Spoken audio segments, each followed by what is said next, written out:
I Mm. I paid for my drinks. What Okay, did I we was have? making sure that you paid for the drinks that you got whenever you were role Yeah, playing. yeah, yeah. Yes, yes, yes, yes, yes, yes. Okay. We're all good there. Yeah, because Uh, I removed all of my funds as we were role playing the last session. Gotcha. All right. All right. Vesper, Boris, are you Yes. ready to? Yeah. Let's move. All right. Well, Move your you, tokens. yeah, move your tokens. Hello. Thank you. I'm coming. I was just in roll Ah, 20. I don't know why it logged me out. you're being very forceful, Balin. A little bit of alcohol seems to go a long way with you. Well, a stiff drink brings a stiff mind, or something like that. And a stiff shoulder to my shoulder blade.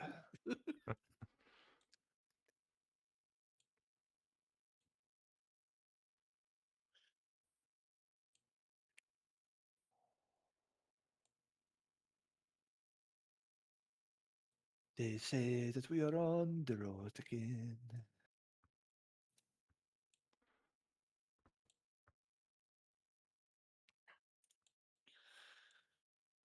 Hmm.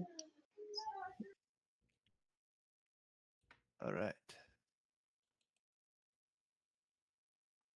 Ah, yes, the Emerald Enclave is right around the corner. Yeah. It's this way. I'm glad that he knows where he is going.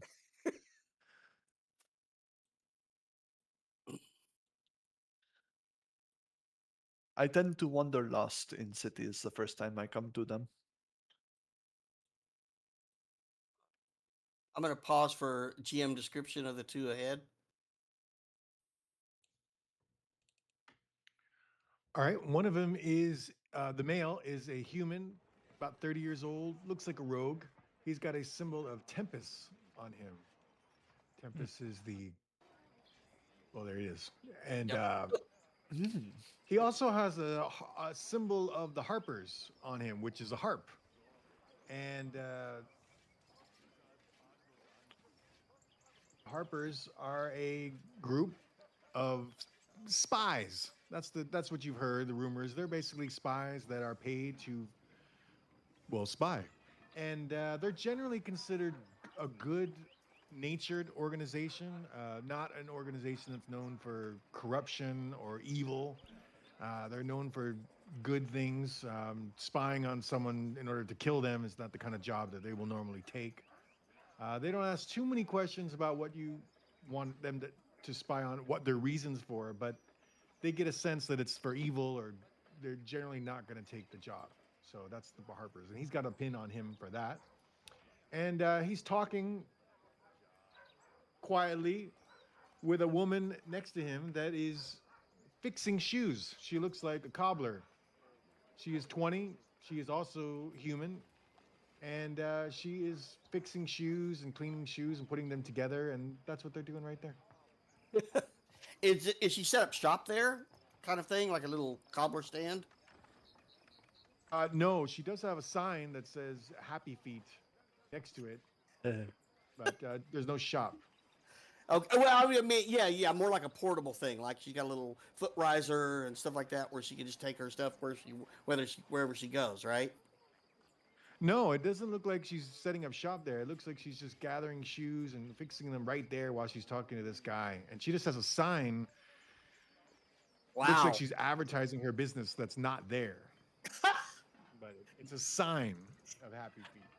Gotcha, gotcha. Is she so she's work? Is she working on the shoes, or is she just collecting them to take back to shop? I'm just trying to get She's a vibe. working on them a little bit, but yeah, it looks like she's in the process of taking them to her shop. Looks like you could do insight, but she kind of gauge. She's talking with this guy. They seem to have a moment here where they like each other.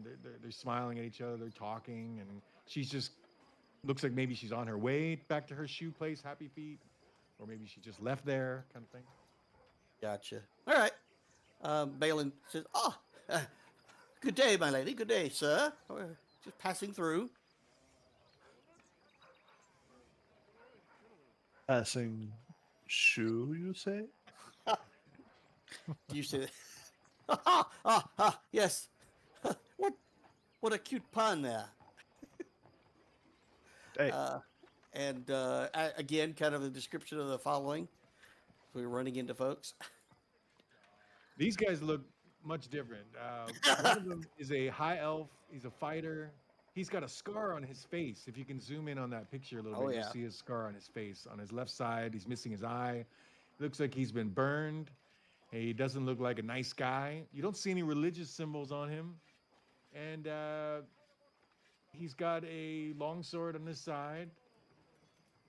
And he's not really looking at you guys. He's kind of doing his own thing. The person next to him also doesn't look like a very nice individual. They're kind of scouring, looking angry. He looks like a ranger. He's a wood elf. And he does have a symbol of mask on his outfit. Mask is, well, there you go. And then,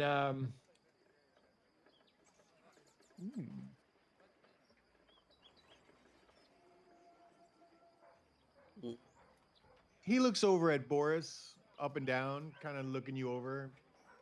Boris in particular, and then he looks away. Hold on just a second. I want to do a quick read of mask. Pardon. ominous. Yeah. All right.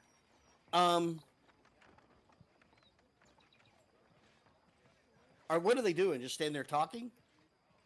Yeah, they're standing there talking, but quietly. They look like they don't want anybody to hear what they're talking about. And they just have a mischievous way about them.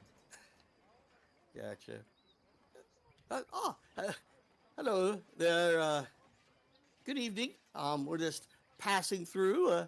Pardon our cart as we make our way north. They look annoyed. They don't respond. They just move out of the way when they see the cart. Cool. All right.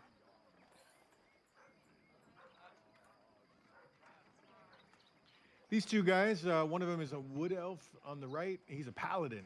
He's got the symbol of Lathander on him. He is on the right. And he also has the symbol of the Order of the Gauntlet, which you saw a gentleman before in the market square that talked about and had the symbol of Order of the Gauntlet as well. The wood elf is, again, a paladin. He's dressed in plate mail. He's tall, he's muscular, he's athletic, especially for an elf. He's got a lot of wounds on his face. You can see he's been through a lot of battles, scars, cuts, things like that. And the other guy on his left is a half elf, and he's also a fighter, but he's with the Lords of Alliance. You immediately recognize his attire. And he looks at you, Balin, with, you could tell he smiles at you. He looks like a good guy. He gives you that look like he's a little interested in you for more than your loot. Uh-oh. And there's something noble about him that you recognize, Vesper. He just looks like he looks like he's a noble type. There's something about him, not necessarily the way he's dressed. Again, he's a Lords of Alliance member, but he just carries himself and stands in a way and reminds you of a noble. I bow and wave at him.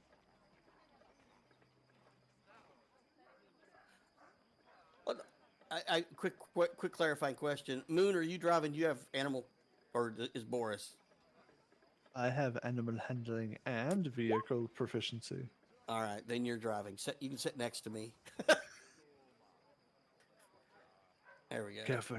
He nods back at you, Vesper, but he looks like he's trying to read the whole group a little bit, but he can't really read you guys well. He looks like he loses interest in looking at you guys after a while. But he's a nice guy. Yeah. And he did bow to you, Vesper, but that's it. All right. Gentlemen, sorry to interrupt, but we're on our way to the Emerald Enclave on a mission. Just again, trying to clear the road as we're taking the cart north. The Lords of Alliance member, he moves out of the way, but he says to you, I hope the mission is of good. We need more good in this city right now.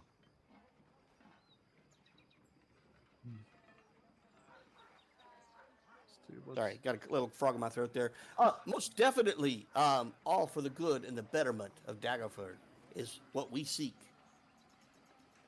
And we, Moon is wearing that nice Lords of Alliance cape with his little symbol. He kind of wears it over one shoulder more than on his back, kind of like a what do they call those? A cravat?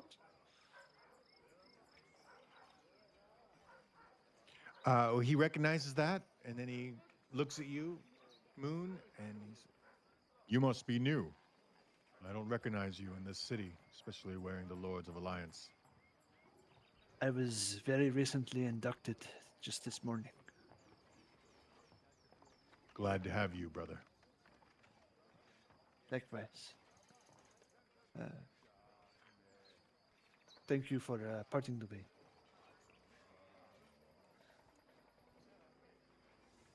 All right. I'm assuming the front door's around here somewhere.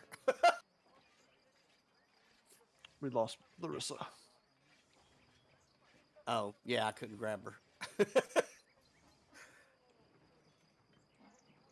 But I'm assuming the door is here Yeah. near Symphony. All right, so yeah, ready Nuh-uh. to not as far as you know. Oh, Stumble in the dark. here we go. All right, here we go. All righty. It's quiet. There's some torches around. It's really dark in here. The leaves and the trees and the bushes are coming through the windows. They don't look like they want to cut anything. It has a natural feel on the outside of this place. But again, it's really mellow, really quiet. Some torches. There's no laughing or singing or loud people talking. They're doing their own thing. There's a big half orc here on the right. He's doing archery. He's currently getting his arrows out of the art, practicing a bullet. There's a Leonin, sorry, and he is doing the same thing. It looks like they're shooting and getting the arrows and having their own little quiet contest. There's an elf that's next to you. She's busy with doing some leather working. Looks like she's stretching out some leather there. And there are entrances. There are doors. There are doors here to the north that are open, that are unlocked. You can kind of see through, and they're halfway open. You can kind of see there. There's a smell that's coming from the west that it smells like a soup or a stew or something with beef or that kind of meat soup, and it's permeating a lot. You can really smell it. And also, there's a smoking. There's a faint smell of a sweet tobacco type that you have never, none of you have ever smelled before, and that is also coming from the west. What Okay. a sniffable, sniffing smell.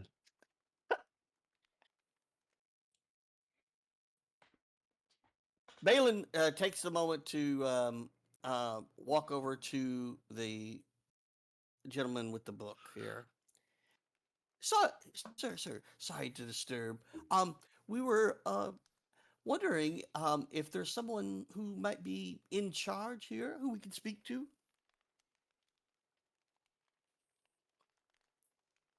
It isn't me.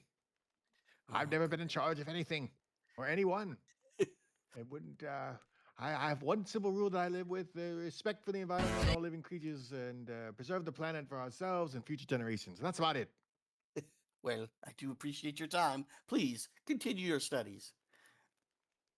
It here's my friend that we may have to poke around a little to find someone who may be able to give us a little bit more clarity that we're both in the right place and that our good friend here is in safe hands.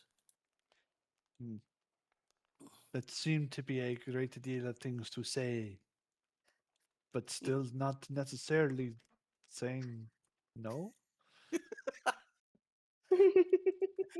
How busy is Roar here? He is busy lining up his shot. He looks like a monk. He has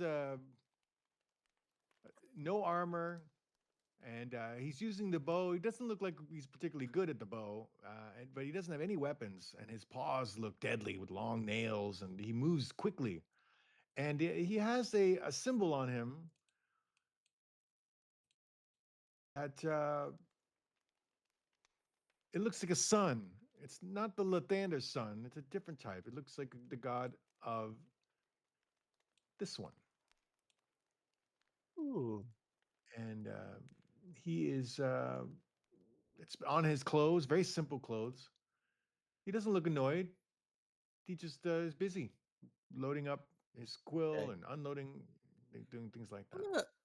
I'm Balin continues his search for somebody who looks to be more in charge here. So we're gonna try one more here. Gonna step into the Okay. room. Boris, Go do ahead, you Boris. want to talk to anybody here, or Vesper? Do you guys want to talk to anybody? Catch your eye here? Not yet. Um, I'll just walk over to Eva, I guess. Excuse me, tap her on Okay. the shoulder. She is an elf, but she's unlike any elf you've seen so far in this city, except when she was performing. She is an Eladrin type elf. She looks like a druid by the way of her clothes and her non-metal. Anything on her is metal. That's all wood and simple clothes, no armor, and she is humming to herself a song, singing very softly. Excuse me. Excuse me. Sorry. Hello. Do you know anyone who's in charge here? Yes, Ashenford is in charge. He's in the office to the north. Okay, thank you. Beautiful song. Thank you.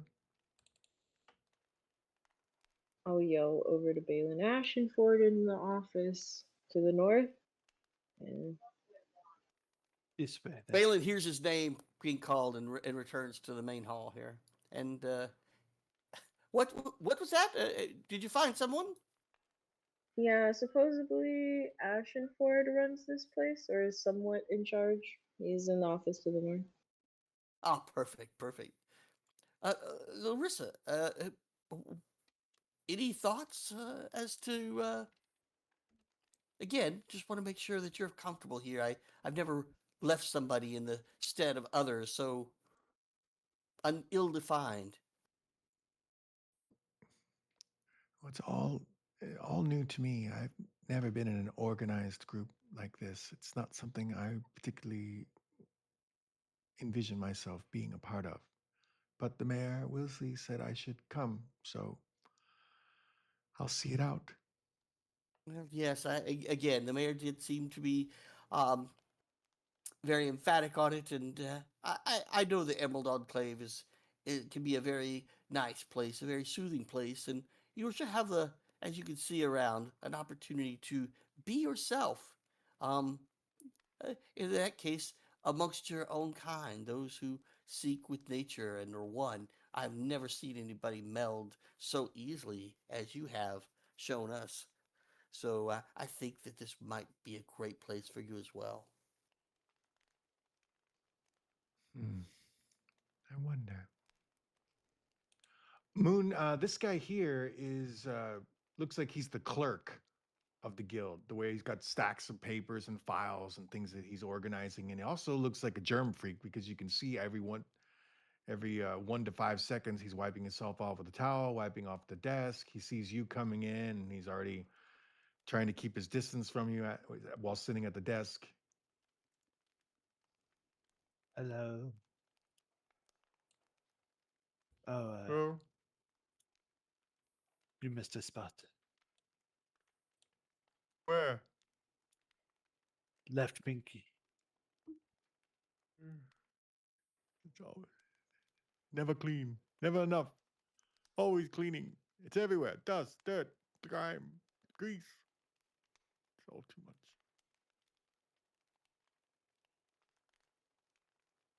Moon is going to resist the urge to mess with this guy.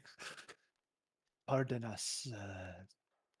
We are looking for one known as Ashenford. It's over there. He points to the Many- west. Many thanks.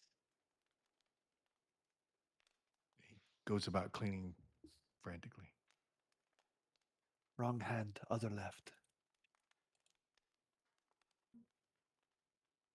Knock, knock, knock, knock, knock, knock. Come in. This way.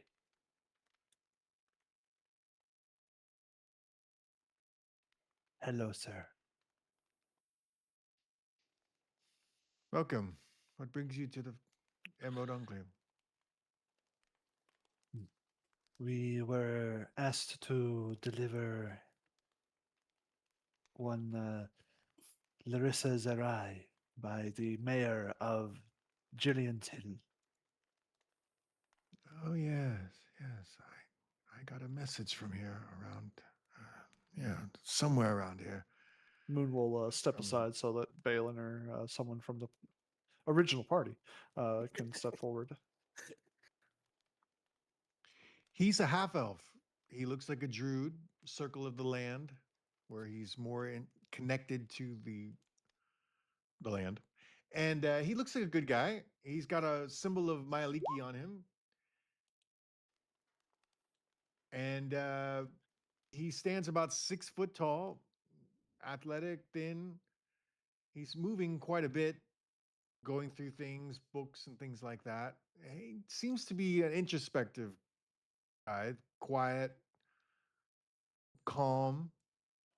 He's got lots of plants in his office and no animals, though. Uh, Miss, did he give a last name? I'm sorry. No, he didn't even introduce himself at all. Okay, okay. Uh, yes. So my name is Balin Skylar, and again, we've been brought here to you at the request of the mayor, and with a specific interest of having Larissa, I guess, join join your Emerald Enclave here. Are you aware of beyond just the our presence coming? Do you have any additional details as to the reason that we're here? I hope it is to join our faction. We are the gatekeepers to the vast beyond the city of the walls, the defenders of the wilderness and of the society that does not understand it. Well, we definitely have someone who falls right into that category with our dear Larissa. Larissa, would you like to introduce yourself? Okay, she kind of squeezes in there. She looks a little nervous. She's not used to talking with people. And Ashenford is well dressed, clean. Looks like he's not someone who runs around in the dirt in the forest. Actually, looks well groomed, and not that people in the forest aren't, but he doesn't look like he's a ruffian. He looks more like he's has a nobility quality to him. Somebody who's trying to lead in in more of a city or a type environment. Doesn't look like he's out and about very much. And he looks at Larissa and he smiles, and she smiles back at him, and she comes forward, but she's quiet. And Ashenford looks like again he's an introverted kind of guy as well, so he doesn't reach out or try to shake anybody's hand or move in any way that's not calm and very relaxed and to himself. And he looks at her and he says, I got a letter from the mayor about a week ago that she was sending somebody that could help us with a particular situation that we've just become aware of not too long ago. And I don't know about any others that brought you here. She didn't mention that anyone else was coming with you. And this is a matter that requires the utmost secrecy. The Emerald Enclave is not affiliated, associated with, or endeared by the Centaurum. We are quite the opposite. We do not like the Centaurum whatsoever. We distrust them. They are murderers and thieves and robbers, and not not in business with them on any level. So we would prefer to keep them away from anything that's happening with our faction. And so I'm more than willing to believe the mayor and her thoughts about sending someone here that can help us with a particular situation that we have, as I said. But about as far as the others of you, would you mind telling me a little bit about yourselves, and perhaps maybe I could trust you further? Oh, well, no, no, thank you. We just wanted to make sure that we were following the mayor's wishes, and that, as you kind of noted, that everyone was in line to the best desired outcomes for Larissa here. She seems to be very new to the world, shall we say, and I hope that she's able to assist you. And of course, if there's something that me and my friends may help with, we are definitely at your disposal. As far as myself, I am Balin Scholar from the city of Waterdeep. I have bard from the old college there, and have been traveling with many of these companions see here today, on our way to Daggerford for to see what to see the sights and to help where we can. And it sounds like this town needs a lot of help, if I do say so myself. Moon?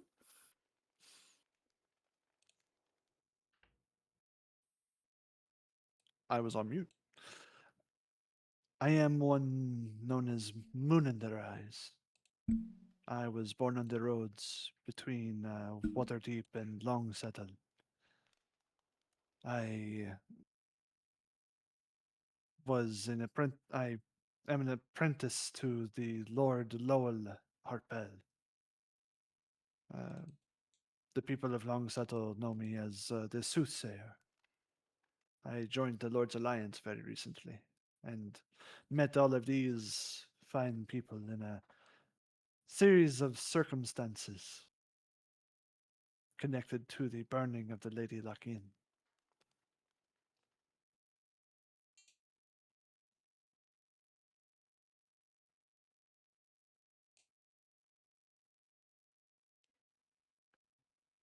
Vesper? I'm Vesper. I'm from the Mephiston territories. It's okay if you don't know what it is.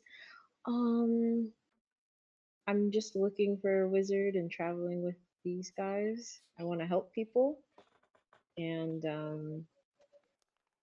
I want to help Larissa, make sure she's doing what she wants to do.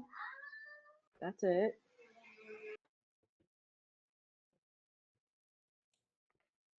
My good friend Boris.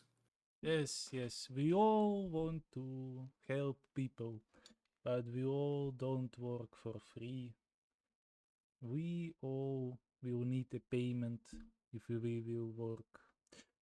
I am son of Sevolot. I am from far, far away from this land.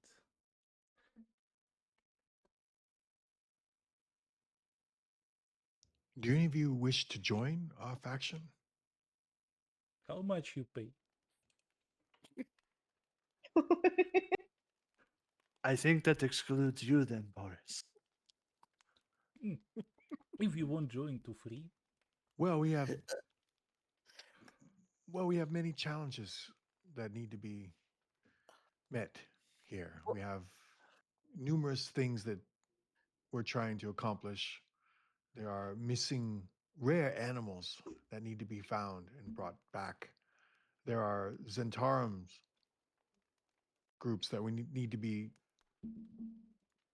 controlled. There's other things that need to be done. Each time you complete a task, you may raise in rank, which will raise your stature and raise your weekly income. If you solve a particular problem for us that is important enough, we can pay you a substantial amount based on your success. But as far as paying you up front before you've done anything, no, that's not the way we work here.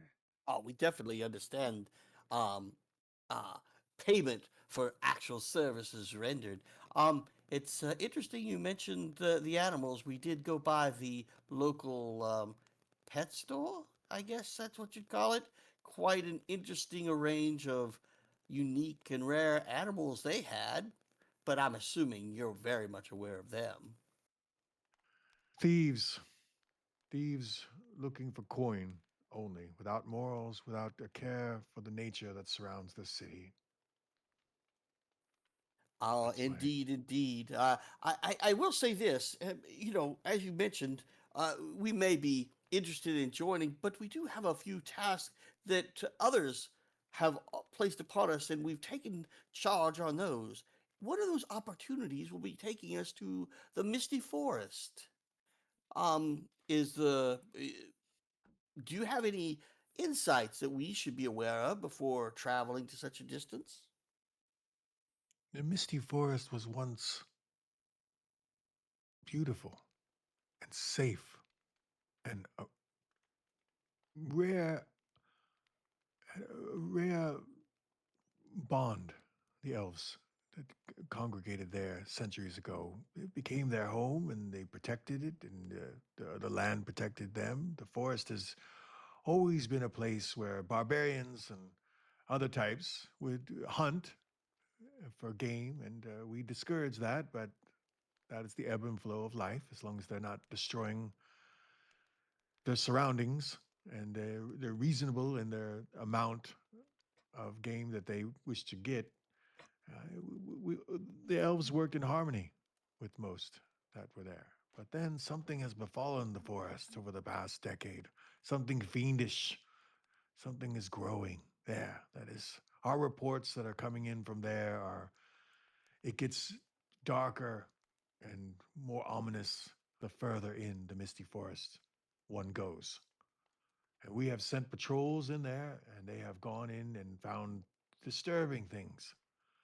Limbs of humanoids that have been severed in a precision quality, not by an animal. And we've had a hard time keeping the city from sending groups in there to destroy animals, thinking that this is done by an animal, which we know it's not. But I concur there. there are many rare animals in the Misty Forest as well that are need to be protected from from those. But the Misty Forest now is a confusing it's a confusing place now. And so we would be interested in paying, as your warrior there would be happy to hear, paying quite a bit for any information that can be given to us about the Misty Forest current situation. Maps would be great. We have cartography maps here available, if free for you if you want to take some. Mapped out certain areas deep that are different now, that have changed. You would happily provide such a service. It's would be no inconvenience at all, and of course your maps available. Wow, that will actually probably help us greatly. We only wish to exercise those in the forest who do not belong, and wish no harm to those who do. The nature definitely has its place, and there is no reason to disturb it in its natural order. That's good to hear. Yeah. Um, well, we do have other stops and other people we're going to see, but if you could help us pick a few select maps for the Misty Forest, we'd greatly appreciate it, and we will definitely give you an update when we return.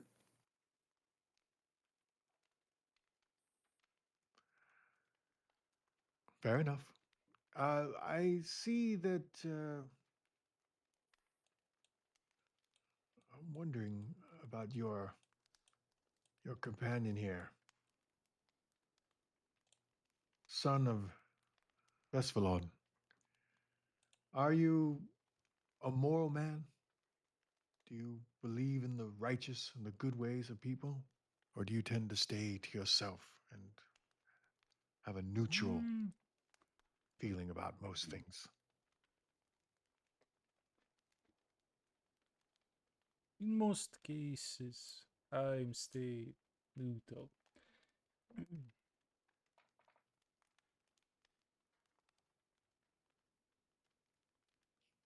Can you keep a secret, son of Vesvalon? Yes, I keep my word.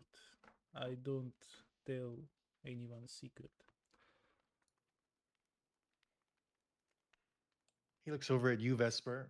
He looks up. Again, he's 6 feet. You're 6 feet 3, so you're taller than him. He looks up at you and he seems to have a real good feeling about all of you. It doesn't look distrustful. He looks like he's inside you very well and believes you wholeheartedly.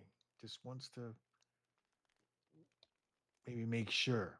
And he looks at you, Vesper, and he asks you a similar that he asked Boris. Can you keep a secret if I show you something so pure and wonderful? Of course, I don't believe in sharing other people's business. And then he looks at you, Moon. Hmm.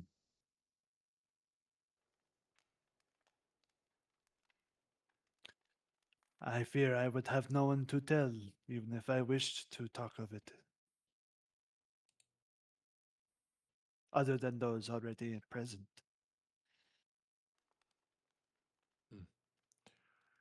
Please follow me, all then, all of you. And Lyrissa, and she starts to follow him, and he comes over here.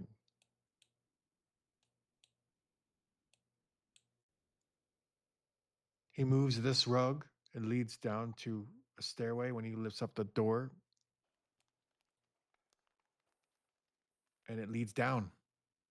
And he goes first, and Larissa follows him down. Balin lets everyone else take the lead and follows them in the back. Yeah, I'll go Into after the Larissa. secret.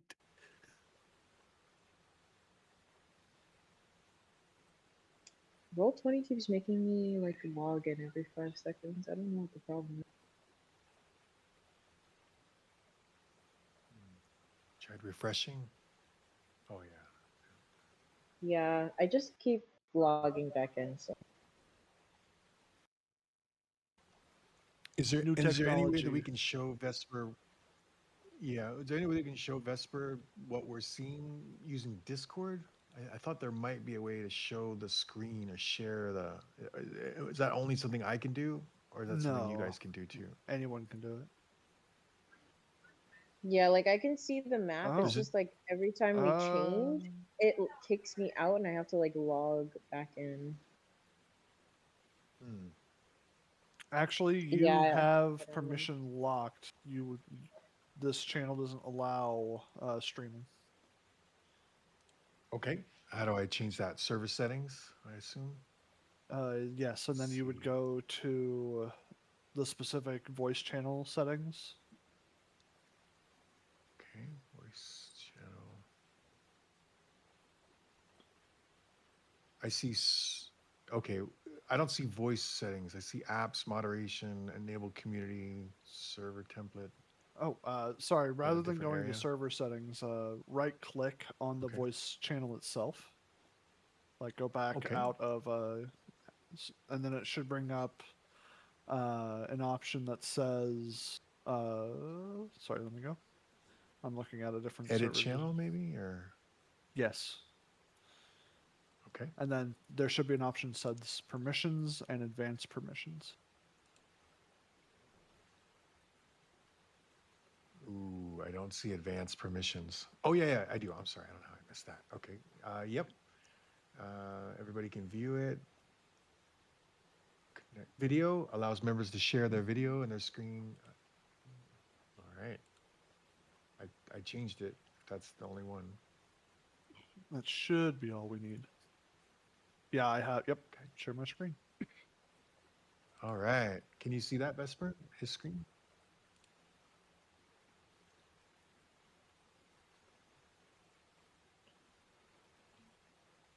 Sorry, hold on. I'm moving to the Discord on my tablet.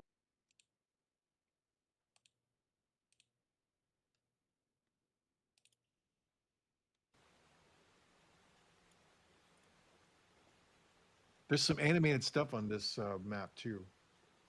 I don't know if you guys can see the little animation stuff. But, in the water. Well, yeah. Quick note. I was gonna say another way. If you're running on tablet, I'm gonna post to you directly, Vesper, some settings. Lower the settings a little bit, and it might save you a little bit of the kicking out if it's if you think that's what's going on. Yeah, I don't know. Like Well, I let me. can see the map and stuff from the tablet. It just every now and then it kicks me back out and I have to log in again. That is odd. But I can All see right. from Well, Discord. So.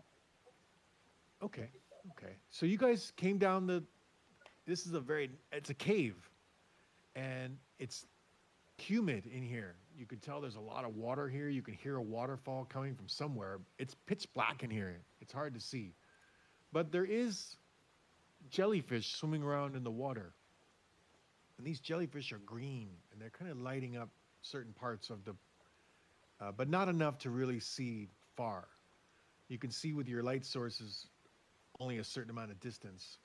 And if you walk to the edge as he does, you'll see that there's like a cliff that goes down about 15 feet.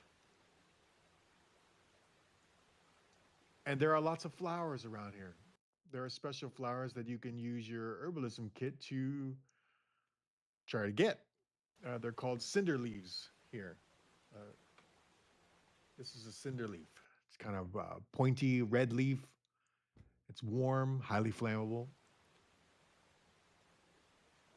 The DC for this is a 13. Again, anybody can try. You do not need a herbalist kit to try. It just helps. So I think you get a -4 if you don't have it. I'm sorry, I can't remember what it is with that. But it's so little off. I don't know if you get bonuses. If you don't have an herbalism kit, I think there's a negative. That's the, oh boy. Let me double check. They're your rules. Yeah.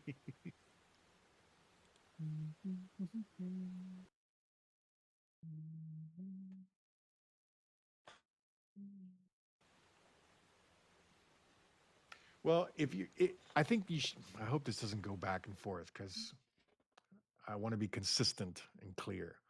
So I think if you chose an herbalism kit as one of your skills or tools, you should be rewarded for that. And I think if we don't reward people for having this ability Agreed. to use this kit, proficiency, then there's no reason for somebody to take it if everybody can just use it. So I think probably should be proficient in a kit. Are you all in agreement with that, Boris? Are you okay with that? You should be proficient in a kit in order to use it? Or do you think that everybody should have it? And they're just not as good as somebody who is proficient with it.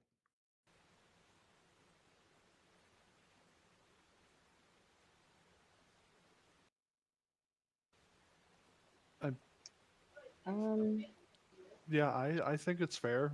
Because it's like in my mind, you may know what the plant is and what it could be used for, but that doesn't mean you know how to harvest it in a way that allows you to use it in the way that is the most efficient. It's like you could harvest the entirety of this bush, but maybe in doing so, whatever qualities that makes it valuable, maybe you pulled it, maybe you destroyed it, and you didn't intend to. Or it's like you could cut off just the flower itself, but little did you know, you also needed the root. Yeah. Well, what about the rest of you? How do you guys all feel about this using kits and tools? Should you be proficient and able to use it, or should you all be able to use it? You just get a bonus if you're proficient with it. It makes sense to be proficient and use it. We already bought books and stuff to learn, I guess. So it's not like impossible to get to. Yeah, we just have to have the downtime. Okay. Yeah, And then Boris, how you feeling about it? Or I know Balin already said you think we should be proficient, right, Balin? yeah. I mean, given the structure of the game, yes, I believe so. Okay. Boris, are you okay with that? You have to be proficient in a kit or a tool to use it. Yes, I'm okay with it. Okay. Okay, please call me out if I go back and forth. I'll try my best. That's the way it should be. And Okay. I don't know how I got a little wishy-washy. Anyway, so there are plants here that you could harvest, but nobody can harvest because they're not proficient with the herbalist kit. But if you were, you could, but you can't. So they're pretty to look at. There are other flowers here as well. There are blue flowers in the mist. It's a cave, and you can't see a ceiling. You went down a lot of stairs, at least 60, 70 feet down under the ground. And this cave just happens to be down there, and it's all green and it's living. You can smell the algae. And there's a waterfall to the north. It sounds like it's coming, but you can't see it. Hmm. Can be dangerous to build buildings on top of flowing water.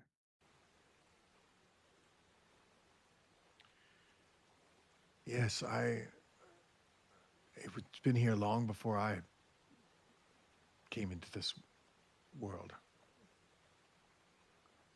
I was reluctant to take over the Emerald Enclave leadership role. It's not something that I'm particularly good at leading, but it was asked of me and I took the role. But when they took me down here many years ago and showed me this place, there's something calming and wonderful about being here. And I spend a lot of time down here with my thoughts. And recently, something happened. Some creature happened to inhabit this place. And I have been unable to communicate with this animal. And I fear to let anyone else see it.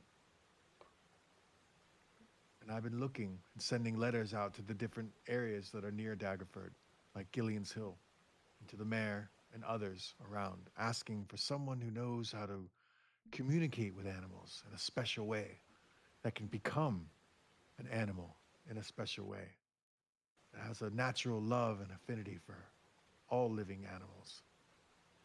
And the mayor had mentioned that she had come into contact with such a young individual that might be the one that I was looking for. Tell me, have any of you ever heard of a unicorn? A what? One moment. It's a horse-type creature that has a single horn coming from its head. You can roll history too if you guys want to know more or think you maybe know more, a bedtime story or whatever it is. Ah. Those are celestial beings, yes? Beasts of the gods, they are said to be. Heralds and great natural protectors. I believe a goddess uses them primarily as their symbol.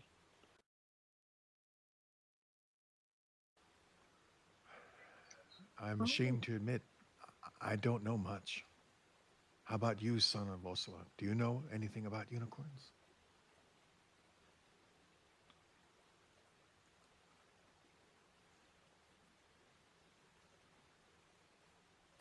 Was that who's that for?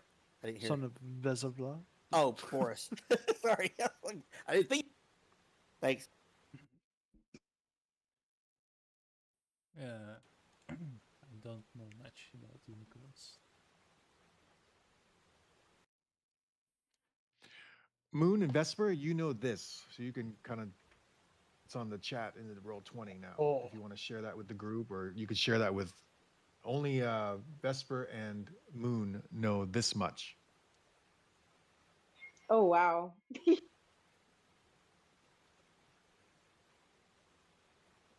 So yeah, but what I was saying was kind of on the nose.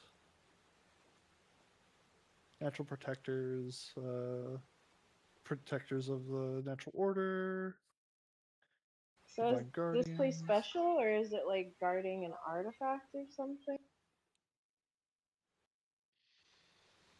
Well, I've come here for many years to relax my mind and think of how it's best to run this faction, and I've never felt a presence in here. And then I saw it a month ago. It hovered above the water. It came over here. It wouldn't get close to me, but it stood there, hovering above the water, flying, but without wings. And it just looked at me, and I felt a calmness and peace like never before. Something radiated from me.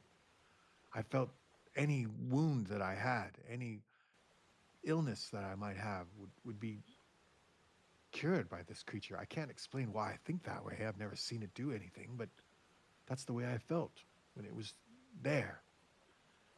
And then I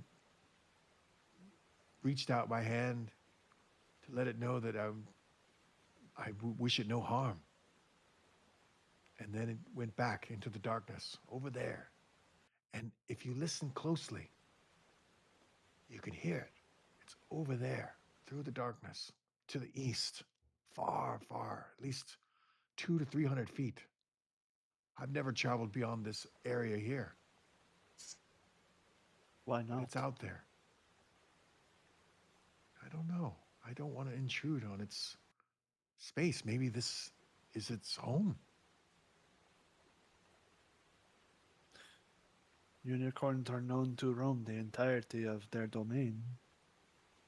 Perhaps you simply were here whenever it was roaming. And it has always been here.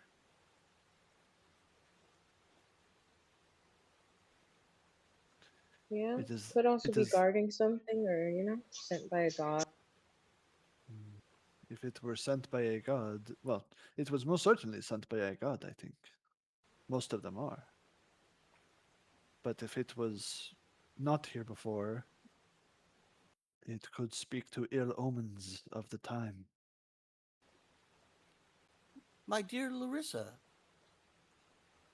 do you have any thoughts or feelings being here so close, entwined with nature?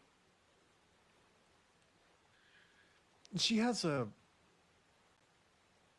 odd expression on her face that none of you have seen before. She is singularly focused on the darkness in the direction that he said. And she almost ignores or doesn't hear your question, Balin. And she just walks almost like she's not in a trance, but focused again on just. And she walks over to the cliff that's about 10 feet above the water, and she Can we stop her? just walks off. You could try. Sure. That's grappling. As Balin saw her edging forward, he's gonna try to grapple, I guess, or catch her, however we want to do it. Strength isn't his strong suit, obviously, but is that a strength check Yeah. or acrobatics check? I don't know. You could use athletics actually to. All right, we'll do athletics, Yeah, but I'm not. You know me, I'm athletics. not good at it. Fingers Oh yeah, crossed. you're supposed to use athletics. That's right. Bards. I push her instead. She she turns into a dove. It's before she hits the water. Now, She shape changes into a dove Thank and goodness. flies into the darkness. so You can what? see her flying Yeah, off into the distance. into the darkness to the west. She's gone. What Do not stand there. We must follow her. No, no, my dear Uh, friends. I think Larissa, wait. Balin speaks up. I think this was her purpose. I knew she was special, very special, very connected to the land. Her What? ability, her abilities were I'm well not leaving beyond. her in the dark. Oh, she's not in the dark, my friend. She's exactly where she wants to be. I'd rather be Balin, sure of that than simply please. leave her to her fate. Oh, we can search if you like. Ay, ay, Ashford, what's your thoughts, sir? I mean, have you ever seen such a person? ay. Oh, hello, Mr. Fox. Do you know the way? That is Gray Fox. Can you roll animal handling, please, Moon, to see how the animal reacts to you? Yes. I know you're not trying to do anything. It's just kind of like a way to gauge how the animal feels about you guys whenever you are they're near. A 14. Okay. The animal seems like it doesn't view you as a threat, but it is a wild animal and it kind of backs up a little bit. Not that it's scared of you, but it's watching you. And it's not growling. The fox is not growling at you. It's just, it's a fox. They're limited in their intelligence as well. They're not the smartest animals, but they are certainly beautiful. It's gray. And, Oh, I have an idea. Would all of you terribly mind if I wished to use the one dose of that potion that we have for animal friendship? uh, Do you Mm. think the fox would have it more information? Yes. that's You Okay. feel free. Feel Oh free. no, I wouldn't mind. This is a pretty good spot to use. you I can bet. understand Fox. How long does it last? Long enough for me to ask questions, perhaps get directions to find our friend. Hmm. But before I do so, Mr. Ashenford, is it all right to trample upon this place? We will not go further if you say no. I trust you. I think you were all brought here for a reason.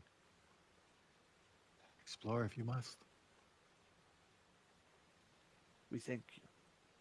And then he's going to pop the cork, and I'm going to drink the one dose of potion of animal friendship.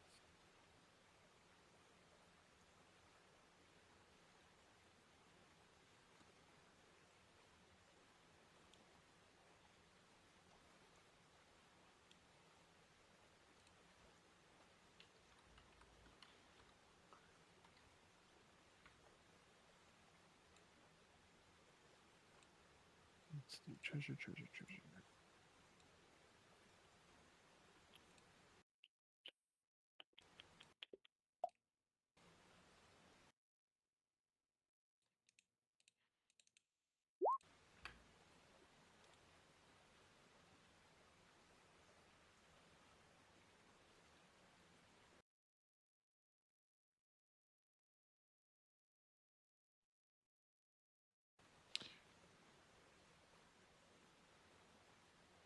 Save So it's on the chat DC right now. 13.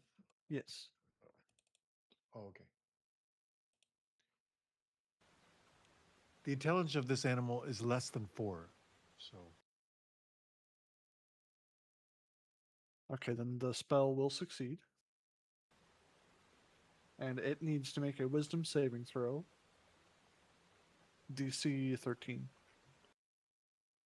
And it has no effect on the creature. Oh no.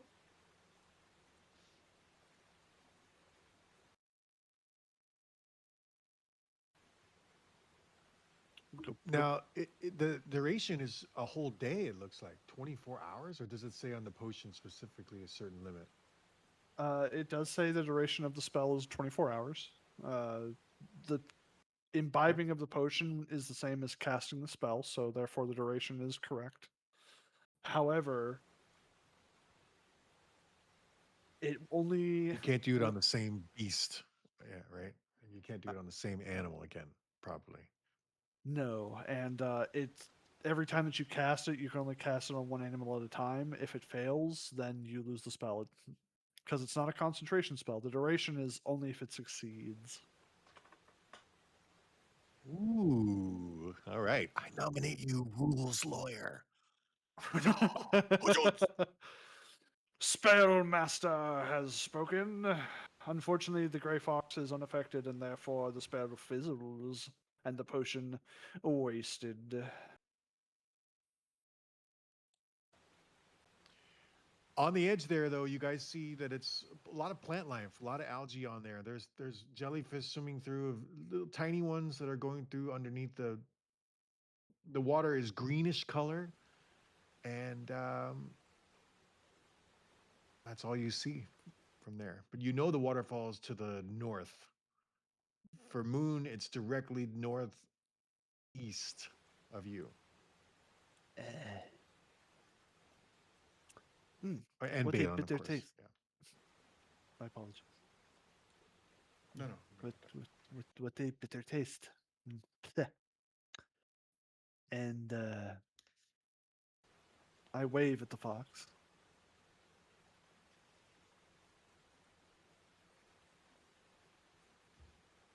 Hmm. It does not appear that the spell has taken Is- effect. I think this potion was a dud.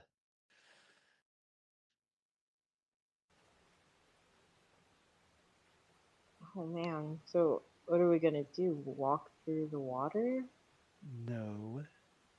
Pardon me, Mr. Fox. Excusez-moi. Yeah. And you have found And the edge of the cliff, have you? yes, we shall climb from here. Balin walks back to Ashenford to ask, has anyone transcended this cave to the other side? Not that I know of. I've never seen anyone come down here except me. I'm the only one. When they asked me to lead the Emerald Enclave in Daggerford, and I accepted, they took me down here, and they showed me this cave, and they said never let anyone see it, except those who are meant to see it. And I can't explain why, but once I saw you all, and I had a feeling about you all that I could trust you, unlike Uh, anyone I've ever met. And with Larissa's gift and her assertion in going into the darkness, transforming into a dove, I feel something good is going to come out of this. I just don't know what. As I said earlier, I believe she was meant for this.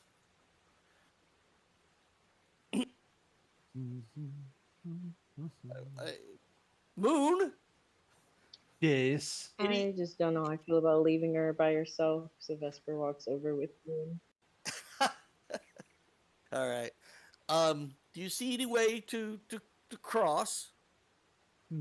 No, but he's going to pull out the robe of useful items and don it, and replace his Lord of Alliance cloak over top of it. I do, however, have this. DM, I would like to remove the patch for a large bird.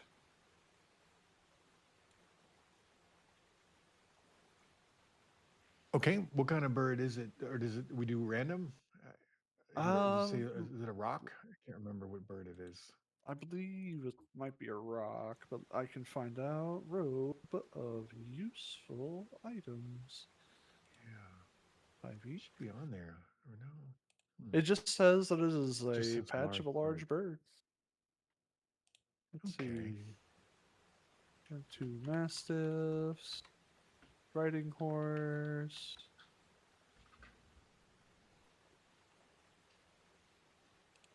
Okay, Hmm. I got a. Let's see, where is it here?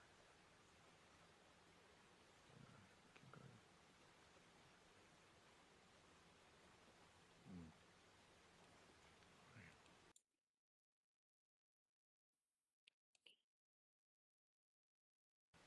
Okay, so giant eagle. Hold on one moment. I'm looking at the list of patches. It may have, so I believe that the large bird may have been eroded out. You have In the what new I think, in the new yeah, rules, you mean? yeah, not necessarily the new rules. This is still a legacy item from 2014 rules. But I believe that they removed the ability for the cloak to summon a large bird, unless you want to keep the original rules. Yeah, let's do the large, the giant eagle. Okay. Yeah, we'll do the giant eagle. I'll put that for future use, in there for the future. Clear that up. So yeah, giant eagle.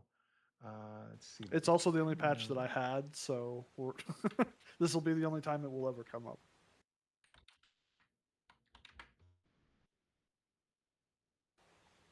So Moon would reach down and grab for the bird, and then he would pull it and then toss it immediately in front of him. So that whatever is summoned over top of the water.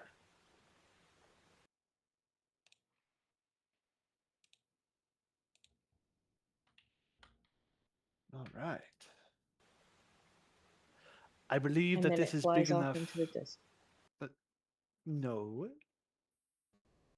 it is under my friendship.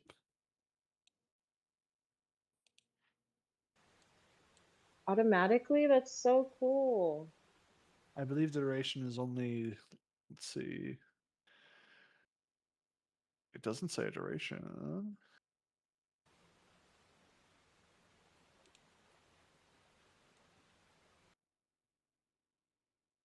Yeah, this item is very underexplained. It doesn't give me a duration. It just says that I can summon these things.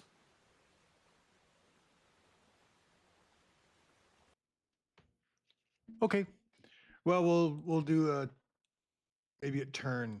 That's quite a while. What's that? 10 minutes. I think a turn. So just make it easy for now. Are you, And because- it looks big enough to carry maybe two of you. Did you say? Yeah, more than likely it would only be able to carry two of us at a time. Yeah. Maybe one more person in its claws. Well, if you could, I mean, if you're gonna try to ride it, then you might have to do acrobatic. You'll have to do an acrobatic check to see if you can stay on it. But I think if you command it to grab you, it can grab one of you each. Uh, yeah, nobody, maybe not Vesper. She's a little big. She might require both claws. Big lady. Hey. But well, 6'3", 220. That's pretty heavy for a giant eagle, maybe. I am tall, but I am lanky.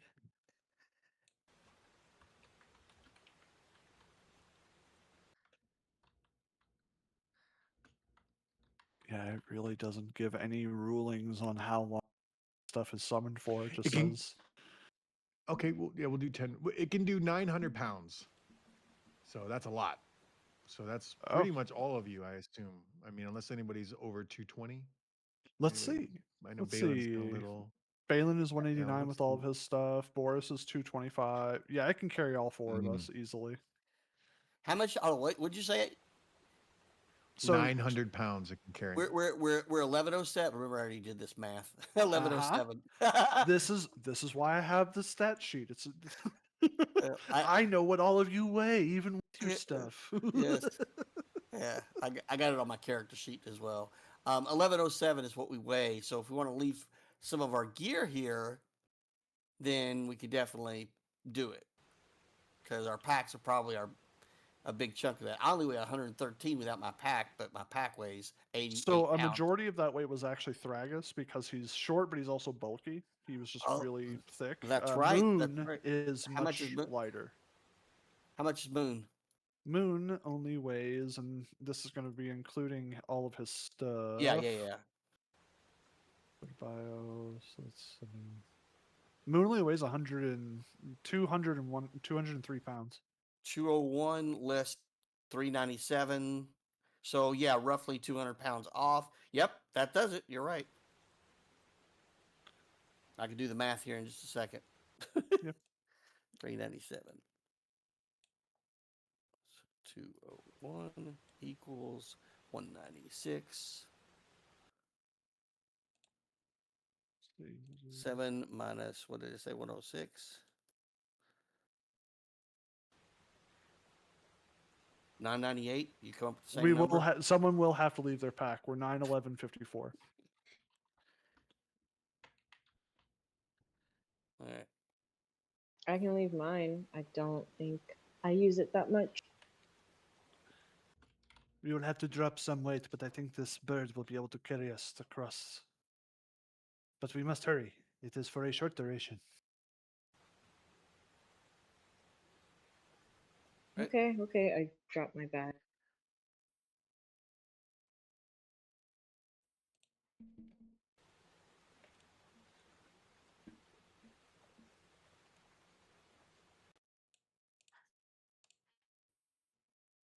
Right.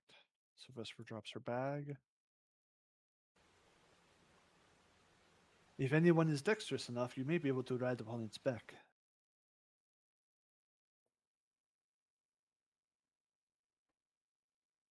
Oh, I well, I think I will try. go for it, my good friend.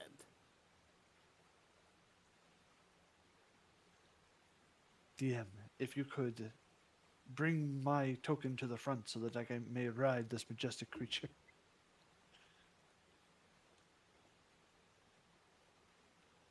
Ah. Oh. Yeah, you have to right click and then bring to front. There you go.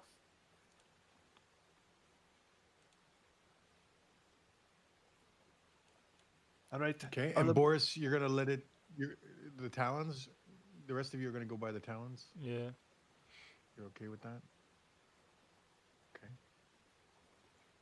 Yeah, I don't mind. I mean, honestly, if one claw is for Vesper and one claw is for Boris, then Balin can just be lifted up by Boris and Vesper. Right? Yes, we can.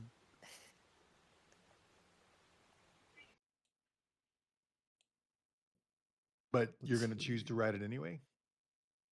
Yes. Okay.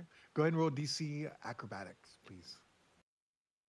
It's, probably looking for a good number since it's. I'm sure you've never experienced I- riding on the back of an eagle. Hold on. As you're crawling up, let me see if there's a little. What is? Is Bardic Inspiration going to help? Let's see. Always forget. Ability believe it- checks. Dexterity is an ability. All right. You now have one Bardic Inspiration on you. I don't need you falling off into the water.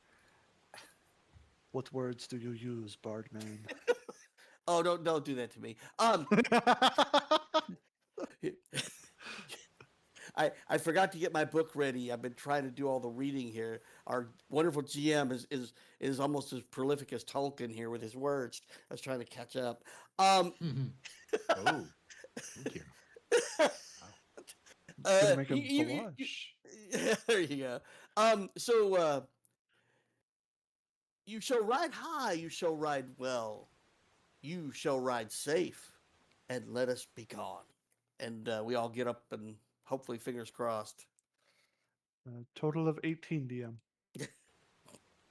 Okay, you're doing great. You're commanding a moon with your Yes. bond with it? Okay. And Forward, you're telling it to Aquila. fly. Okay. I just use the Latin name for eagle. Forward, Aquila.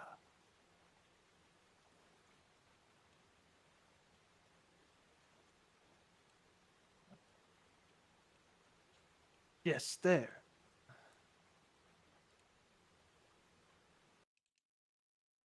Safely depart, my friends.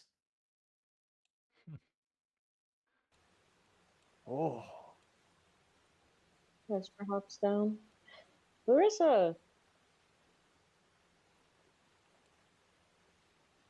She is turned back to herself and she has her right palm gently touching the unicorn's head, and they seem to be having a conversation.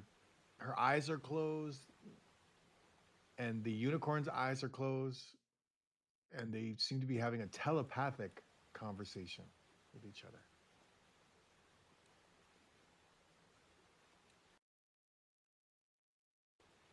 oh my. What a beautiful Oh, sight. I don't think we should interrupt. No, no. Yeah. Moon is just going to absentmindedly pet the beak of his giant eagle while it lasts. You all feel that feeling that this is an animal of pure cleanliness. That just being around it, anything that you might have felt discomfort, your wounds, anything that's hurting you, or it made you a little nauseous, or any kind of food, or all your needs feel like they've been cleansed away when you're in this creature's presence. It just seems to have a way of cleansing you of all illnesses and sicknesses and things of that nature without even touching you.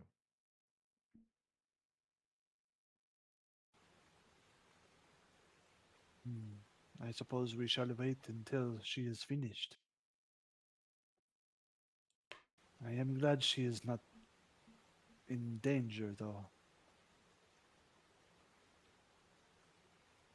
Yeah, I thought she was gonna be fighting something.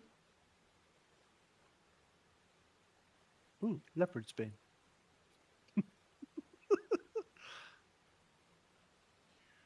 Well, nothing changes after about 9 minutes. You have 1 minute left on your eagle before it disappears.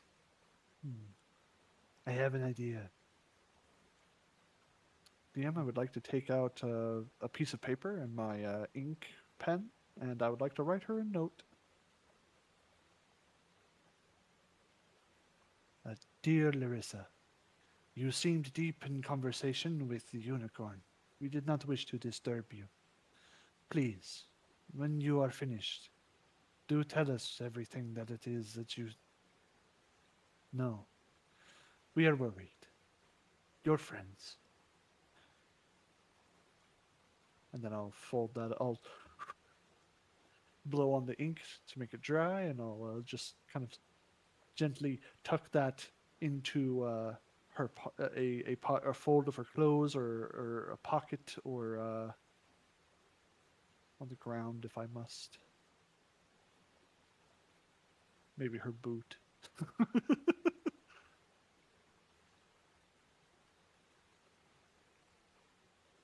There. I believe that is the best that we can do for now. She might be here a while. We may need to return, I think. Mm-hmm. There is not long left on this patch. Are you sure?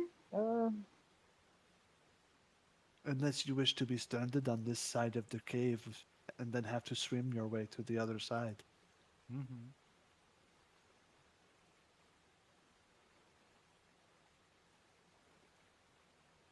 I don't think I want to swim through dirty water.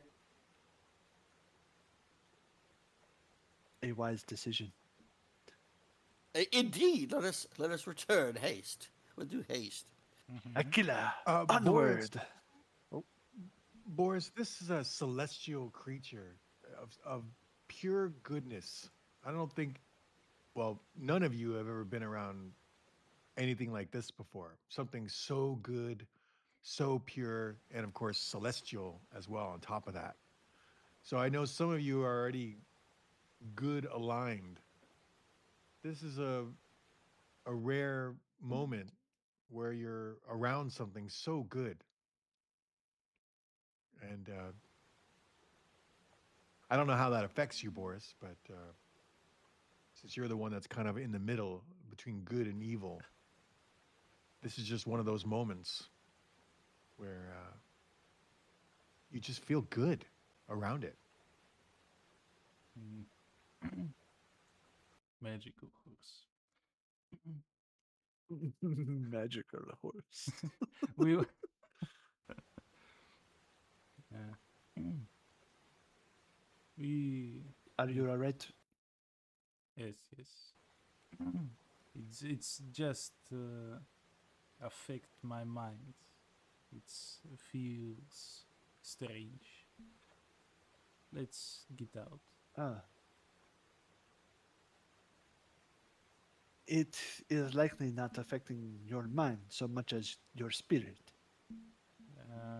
The aura that it is said that the aura that they pervade is one that to the speaks well to the spirit and one's alignment.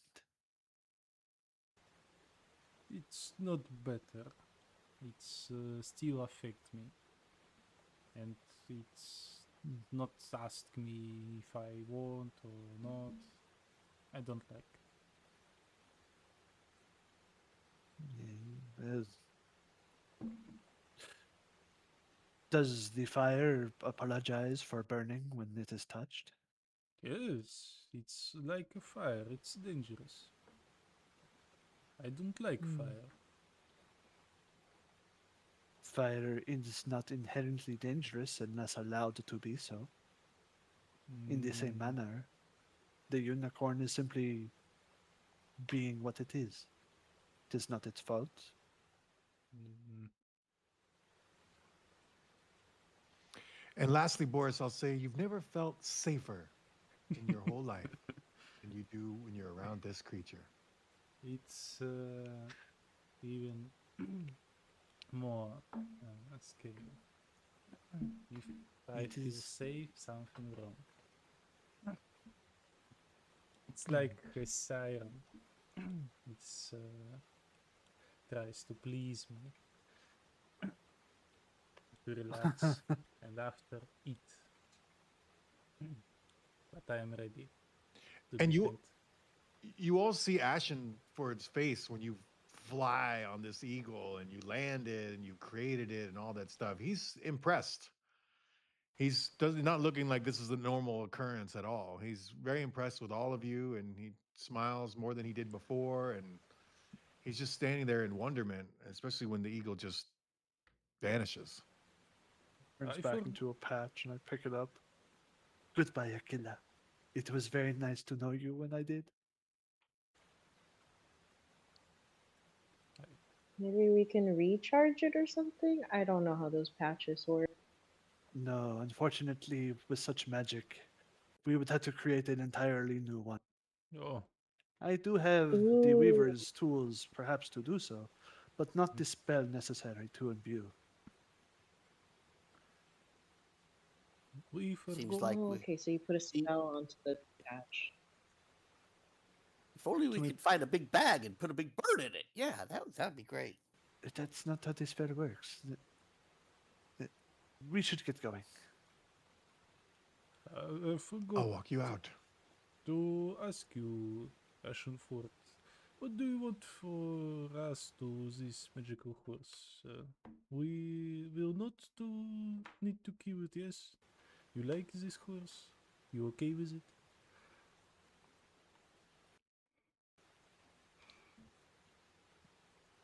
I think it's I think this is perhaps its home and I wouldn't want anyone to Okay, okay. If you not pay, I not work. yeah. Ah,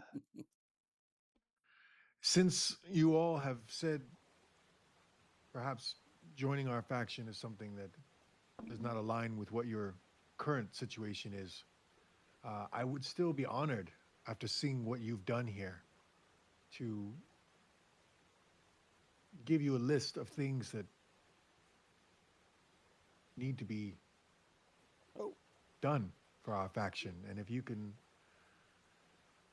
solve these problems that we have, I think the Emerald Enclave can reward you with coin and plenty of it, or with things that maybe the Emerald Enclave specializes in, things that help you with dealing with nature, and help you with avoiding problems with certain creatures and beasts that are can be dangerous as Ah, a reward for your helping. that that may come in a great aid for us when we go to the Misty Forest, as I have heard creatures, spiders specifically, as large as carts, roam the deep forest. Oh, that is indeed troubling. I have not seen them myself. Rumors abound in this place. It is almost as if a great evil is sitting at the heart of it all.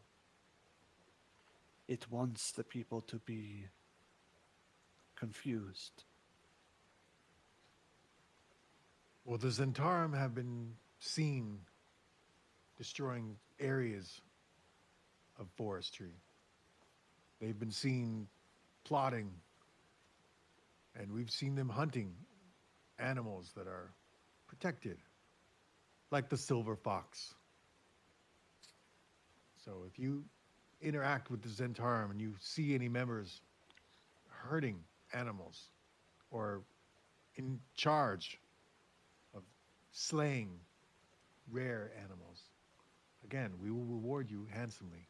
Just come to the Emerald Enclave, show us what you've seen, provide some evidence. And there are other things too, but if you can tell us what's going on in the Misty Forest, I could see to reward you with a few thousand coins for that one. Well, again, very generous and happy to assist where we can. And again, the list of any problems or opportunities to help, we will definitely keep with us as we continue our sojourn throughout Daggerford and the surrounding areas. Hmm. Okay, he walks up the stairs, and when you guys get back up there, he says, I just want you to know that our faction is about freedom. Are we all not meant to be free? Free of rules, free of laws that impact our freedom. And that's what this faction is about. Those who truly want to be free and allow others to be free, as long as no one harms out of evil or malice. Hmm. A beautiful sentiment, but I feel that it is lacking edge. Even you amongst your own kind and your own people have rules that you must follow in the Enclave. Is that not but some form of rules that deny your freedom in some such ways? I try my best. I can only do so much. Uh, please enjoy our food. We have a wonderful chef that Quasha that allows us to enjoy his special recipes. He's from Cholt, and he has brought back with him yesterday some dinosaur meat. It's from Cholt. It is different. It's thicker but heartier. So I implore you to eat, eat with us. And did you mention that the mayor offered you a reward for providing us with Larissa?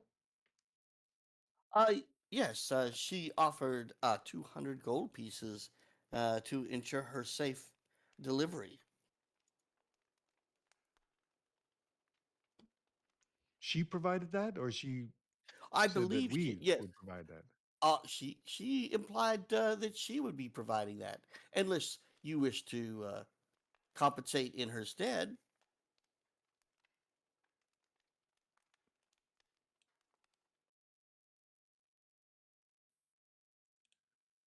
course. Let's see. How does 246 gold sound for your efforts? Oh, very generous indeed, as well as many of the additional offers you have made. As again, we are here and will be here for quite some time as we help to sort things out, and more than willing and able to assist the Emerald Enclave.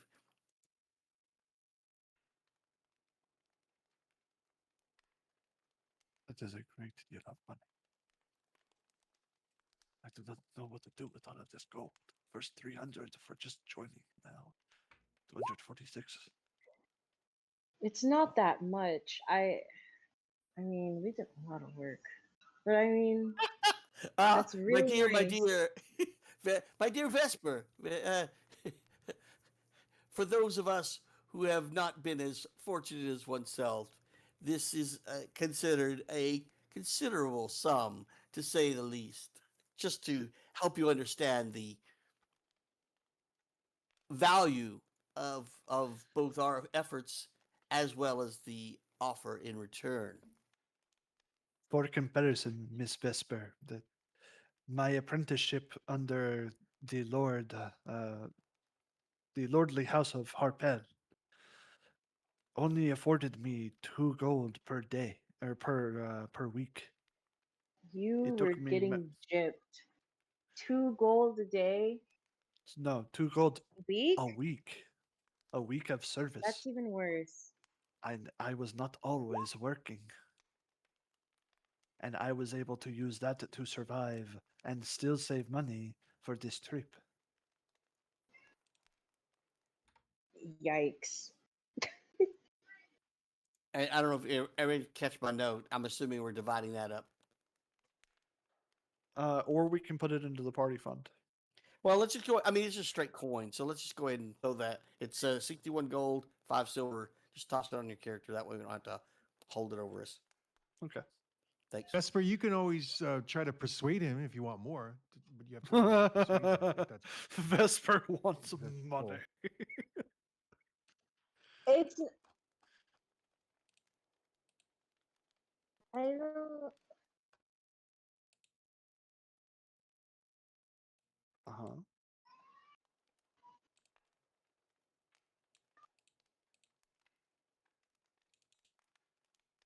Vesper?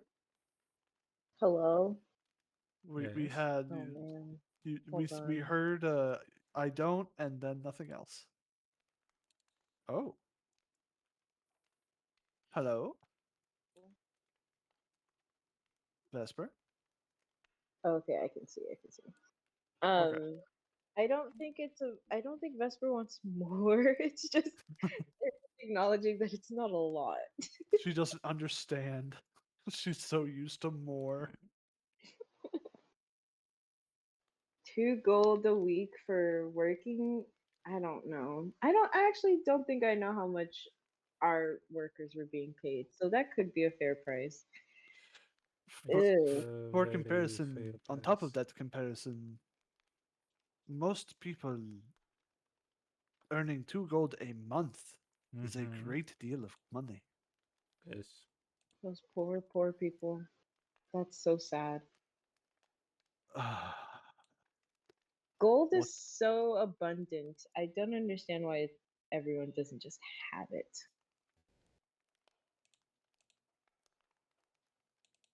I am going to. Mm. Do you have a favorite blanket? I used to have like 5 or 6. We trade them out throughout the week. Uh, I mean now, because I'm going to need it with my claws until it's unrecognizable. What? Why? The amount of privilege you have is sickening.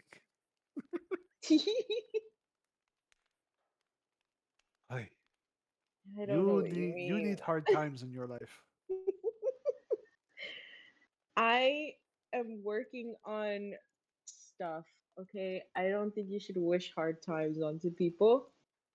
In fact, you know what? Give Vesper's share to Boris. Wait. She clearly has more than enough gold already. No. I'm just saying. I wasn't trying to be rude. I apologize to the half elf. Like, it's not a lot. It Uh, is so much. I planned this entire trip down here, all the way from Longsaddle, which is north of Waterdeep. I planned all of that on 150 gold pieces. I spent 50 on a book. I bought new shoes and then 3 more outfits. How Vesper is did just you like going survive over. the journey here? Oh, wait, hold on. Uh, Who bought that wagon? With all the food and the beer. Our good friend Thragus had brought that. yeah. You would have starved without him. You know that, right? I mean, sometimes I would have rather starved. Some of the food was gross. Ah, I am finished with this conversation. We should be going. We have much to do today. Yes, we do. Let us dally no longer. Thank you, Ashford, for all your kindness and generosity in sharing these opportunities with us, as well as the extra coin, despite our friends' misgivings about the value in which you have provided. We shall see you when we see you, but hopefully soon. Uh, We wish you a good day. Thank you again. Before we go, I assume you shall letter the mayor and inform them that you offered recompense in her stead. I will. Thank you again for bringing her here. I think it's something magical and special is happening between those two, and I hope it benefits us all. Indeed. We shall return to inquire about her.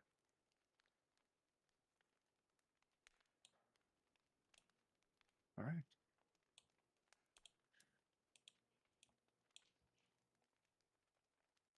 Payton, why did no one tell me that Vesper has no idea what money is actually worth? She's been a little bit preoccupied with that as of late, unfortunately. But yes, we shall have to um, help her understand the value and understand that not everything is given to one, especially for those of us who've worked a lot harder. Hey, it's Larissa. She's back now. Uh,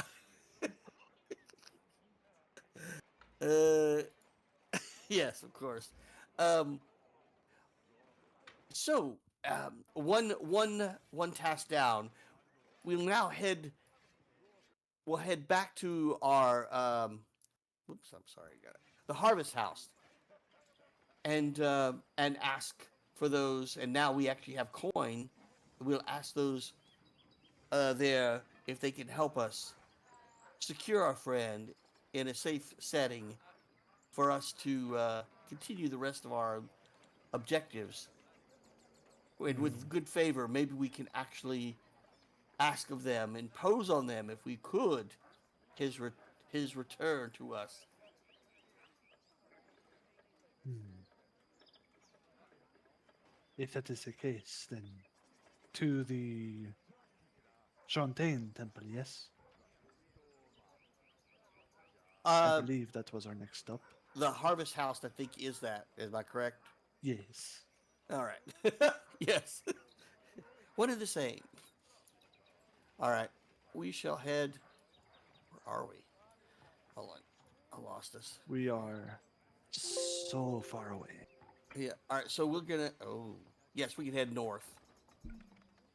Can we get out that way? It's a little blocked. There's a lot of people.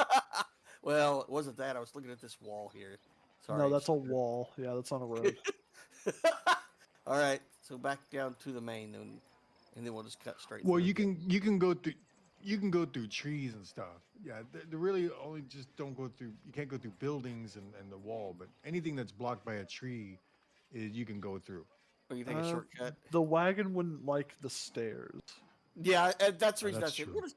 Yeah, we'll just head straight down. We'll just stay. Well, yeah, because we're gonna lose this wagon, right? Or do you want to keep it? The Parties. beer wagon? Well, we already got You- rid of the beer wagon. The beer wagon we left already with the Lord's Alliance, right? But You want now to we get rid have of Thragus's wagon? no. It's his wagon, and he's going to be staying there. Remember, we're going to leave him in stasis or in gentle repose, right? Well, one of the mules is Vesper's. Yeah. Well, Vesper, do you want to bring your mule and your goat?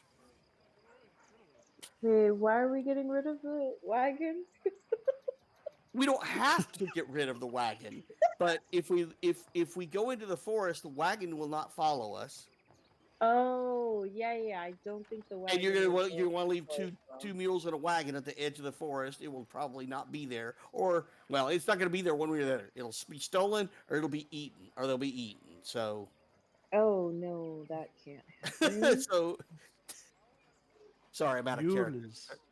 Yeah, we should not leave the wagon unattended, and unfortunately, forests are a terrible place for mules, and even a worse place for wagons. And I'm going to pause for a moment. Do we know do we meet Delic before? I don't think so. All right, then I'll pause and wait for a description.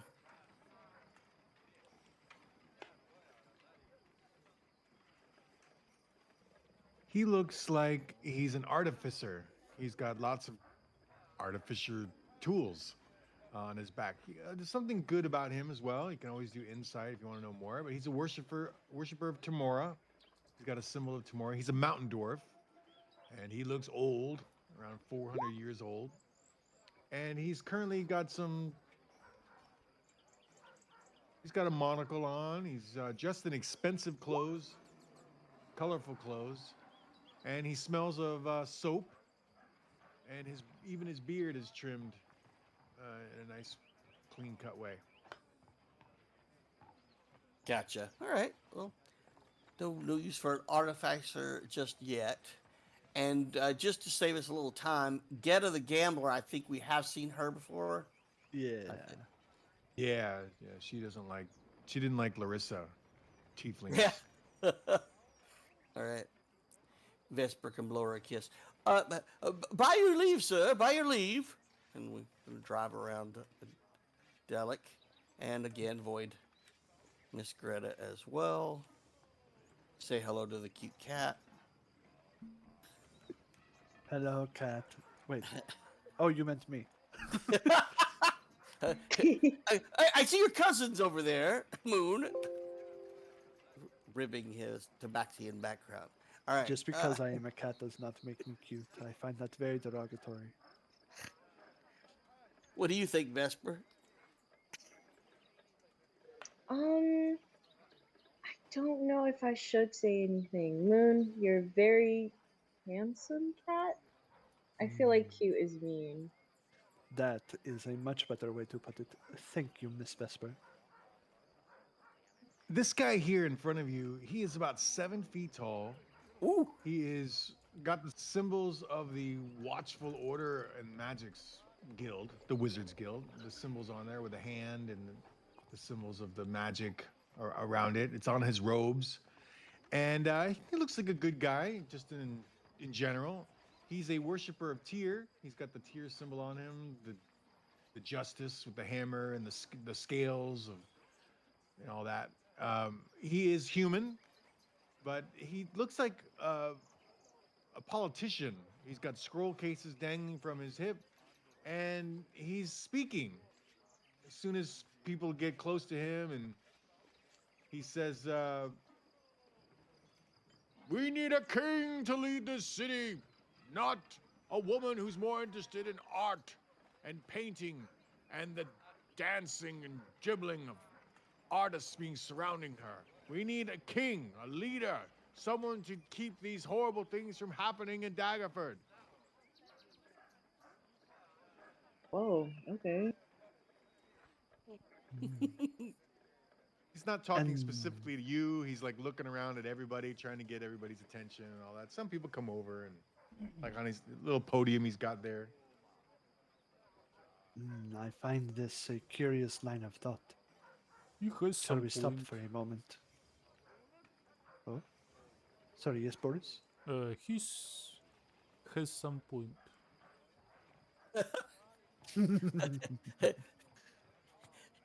Yes, I think all politicians should be mindful of their city and not get too caught up in the frivolities of such a position. If they truly wish to have a audience and a true kingdom, then one should not let it fall to those urchins and evils that's around us. And I unfortunately am feeling a little bit of that today. He points at you, Boris, specifically, this politician on 7 feet tall, human. And he looks right at you and he says, "A warrior! We need a warrior king. The rightful heir is Conan Daggerford. Dum, dum, dum, dum. And he will come back and he will lead us. He is the true son of Duke Maldwin Daggerford, our former leader. We need a true warrior to lead him. Conan is coming back to lead this city, and we need a man to lead this city." Yes. Boris. But No, let him speak his mind. He has that right. he spreads the truth.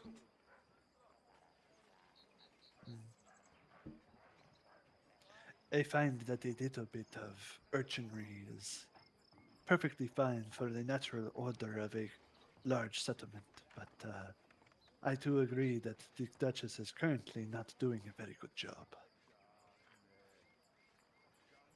He hands you all these political papers if you grab it. Basically, it talks a little bit about more Yes, what yes, he's I talking want. about. But if you grab them, I don't know. Does anybody grab one of them? Absolutely. Okay. That's what it says on there, right there. Whisper, can you Oh, read it to me? I'm bad in reading. What? Read it for me. I'm bad in it. I'm bad in reading. Oh. Okay, yeah. I'll read it for you. Yeah, Oh, man. Yeah. I'll read it. Sorry, it's tiny.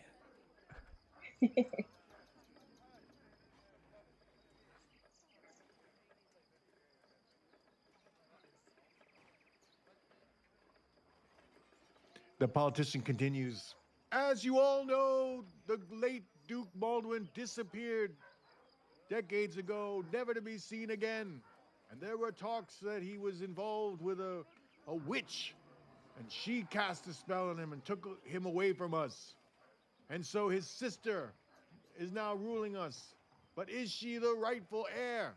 Is she ruling us as she protected us? The Lady Luck Tavern burned down. What's next to befall Daggerford? We need a leader. Conan Daggerford will be king again. yes. So Vesper, what is it about? What's on the list? How can he be Um, king again if he was never king before? I assume I they meant don't family. know. Ah, that makes sense, yes. It just talks about the great king or whatever surviving after banishment. It's a bunch of hoopla. But I will read everything out to Boris. Hmm.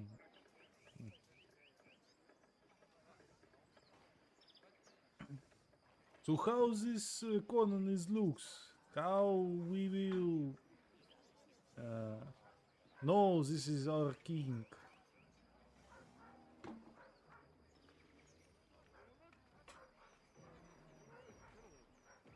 Do you have portraits or some painting?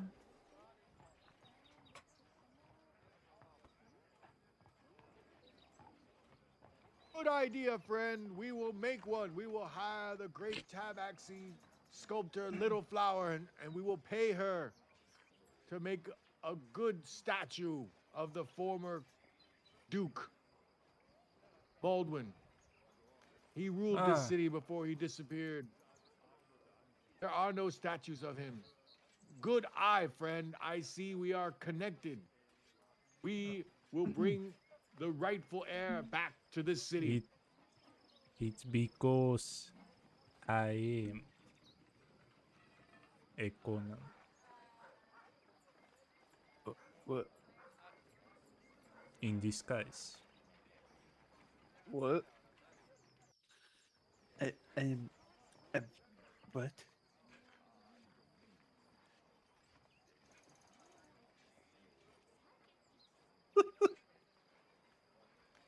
Hmm? You're a what? Conan in I think he just disguise. said that he is Conan Daggerfoot. Mm-hmm. Who?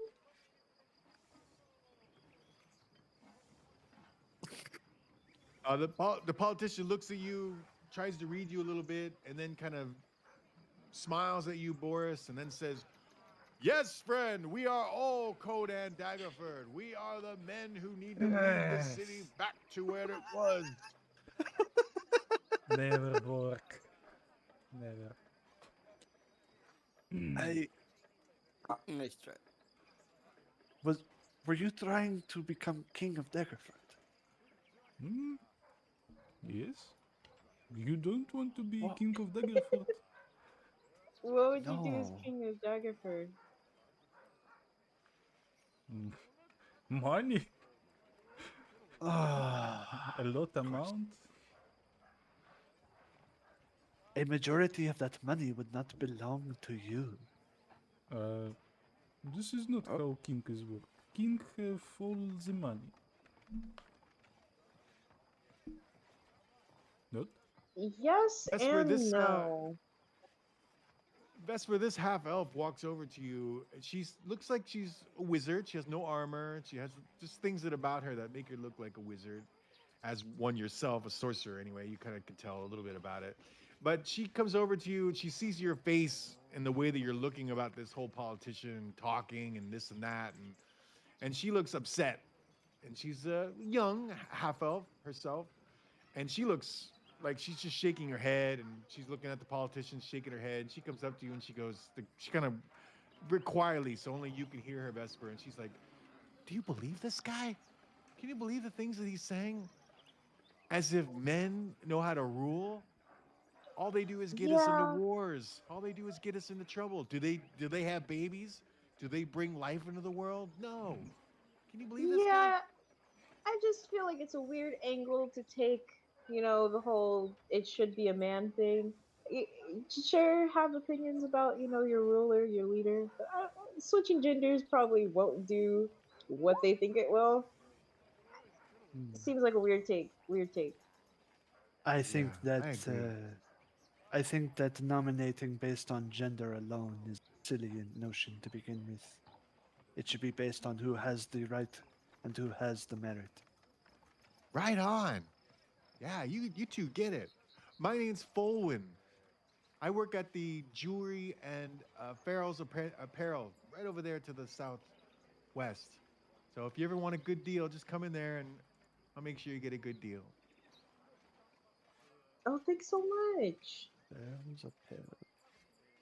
Is that where the War Duke was telling me to go, or was it Hoarders Inc.?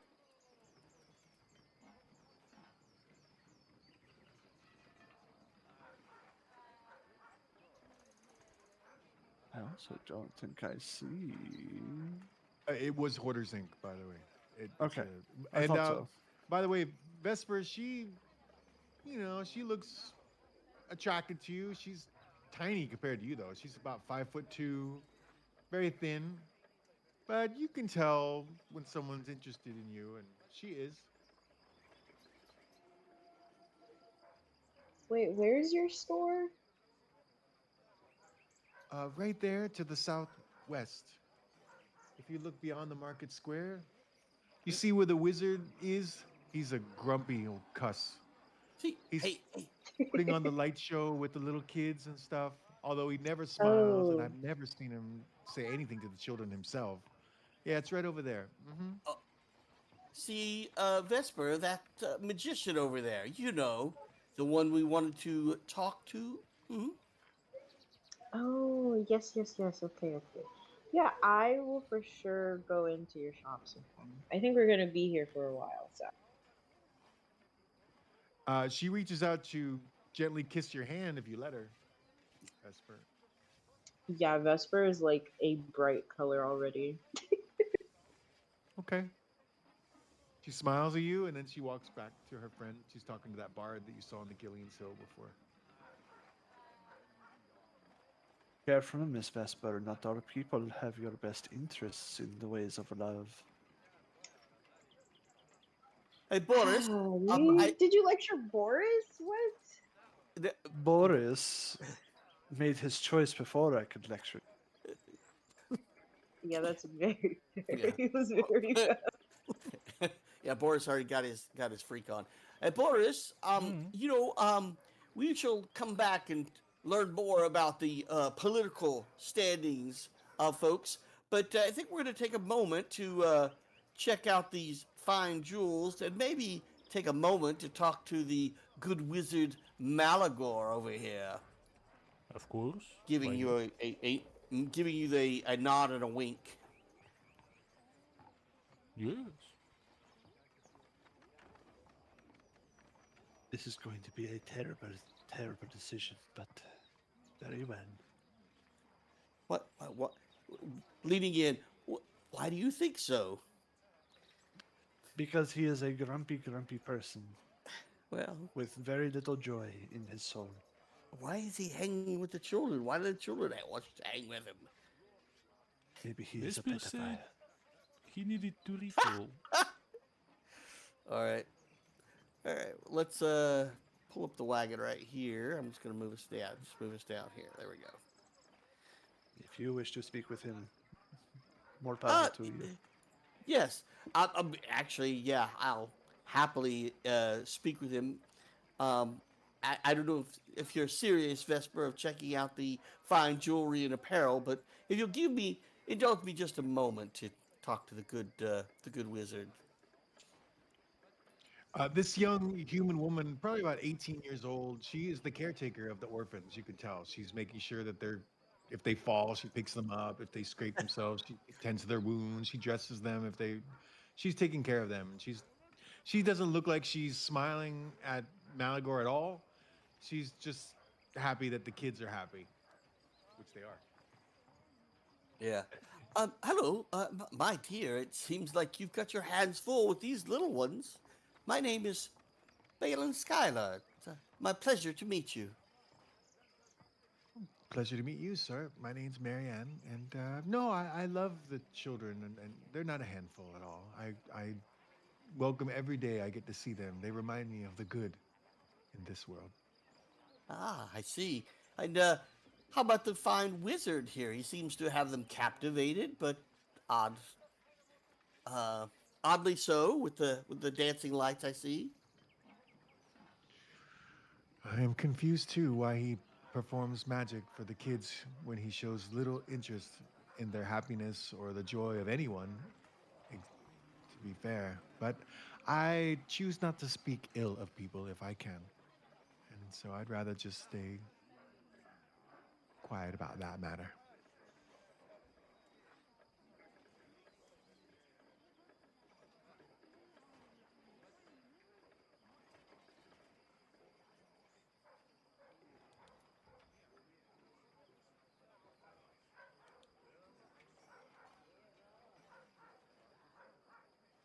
Balin.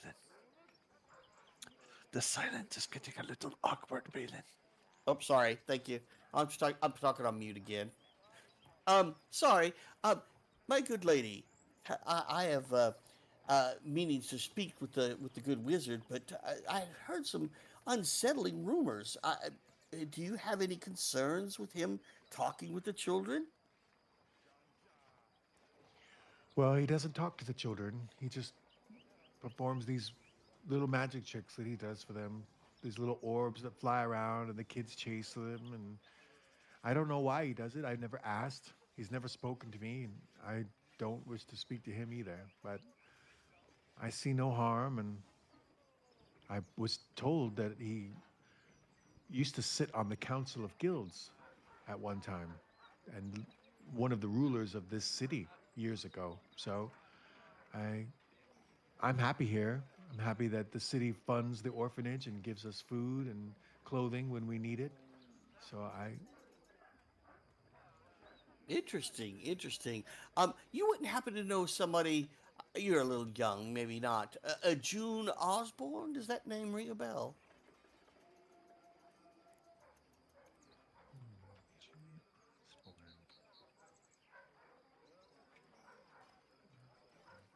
No, I don't. Ah, Is she a ah, friend of yours? no, just a person of note that we're just trying to learn a little bit more about to help a friend of a friend, as it were. So, thank you so much. Do you think it would be too impolite if I imposed on Malagor for just a moment? Good luck. Ah, no problem. So, um, Balin pulls out his lute and plays a happy little tune, and as such, some magical lights appear.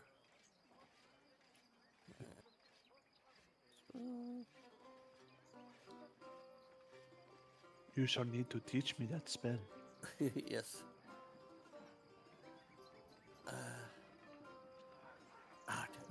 Okay.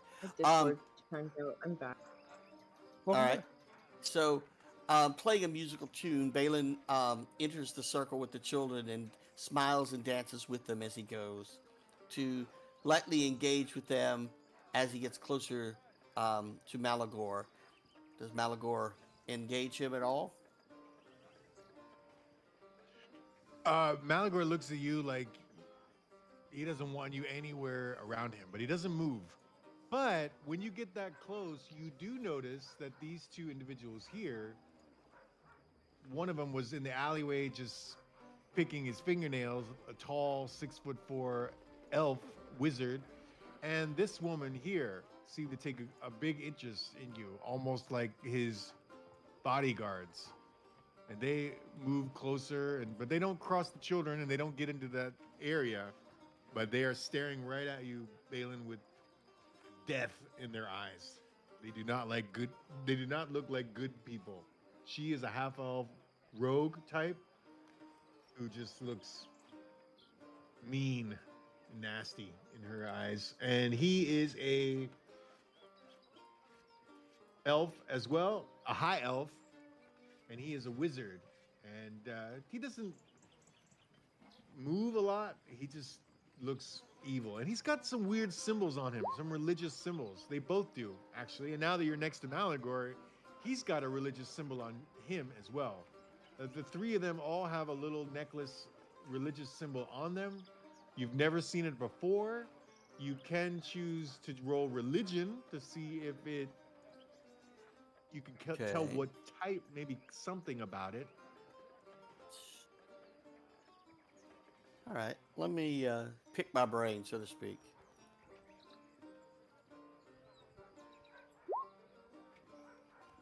Religion? Yeah, religious, because he's so close. He's kind of far from where you guys are to see the little necklace that's kind of hidden behind their clothes, but it comes out a little bit every once in a while, and you see a little bit of it. And you've never seen this before, but you've seen something similar to it, and the similar thing to it would be the Demogorgon. Demons. Mm. Demonic. Not So, devilish, demonic. yes. So, my good That's- wizard, I speak to Malagor. if that's all right, or go ahead if you got more to say about the. Oh no, no, that's good. I was just saying I was going to tell Vesper I didn't see a religion until now, so she knows actually more. But it's a little hard from that distance, Vesper. But you did catch something shimmering off the sunlight, and you even have a clear vision of what that is. I guess you could see it from Malagor. It looks like the other two are hidden from you, or at least and far. But from Malagor, every once in a while when he's doing his magic, it exposes it. And Vesper, it's not a demon. Balin thinks it's demonic, but you don't know this. You haven't talked to him yet, but you know quite certain that this is a devil sign, not a demon sign. Okay. And again, without that knowledge, Balin addresses Malagor. My good sir, I see you are here entertaining the children. And I heard that you might be someone who could assist me in finding lost children.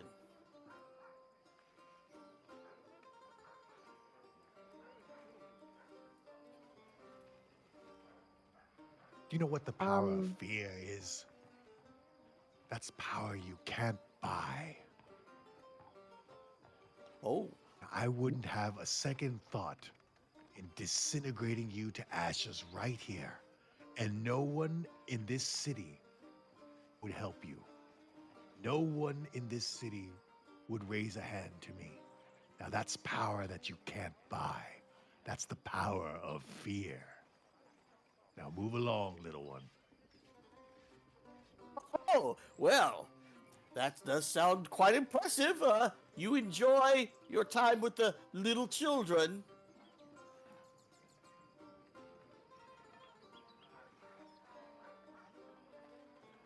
Balin continues to play his music as he heads south. Where is he going? I will scoot over and cast a message to Balin into line of sight. I think I see a trail of liquid leaving behind him. No, I kid. I'll message him. First of all, where are you going? Second of all, I think he had a mark of a devil, not a demon, right? Yeah.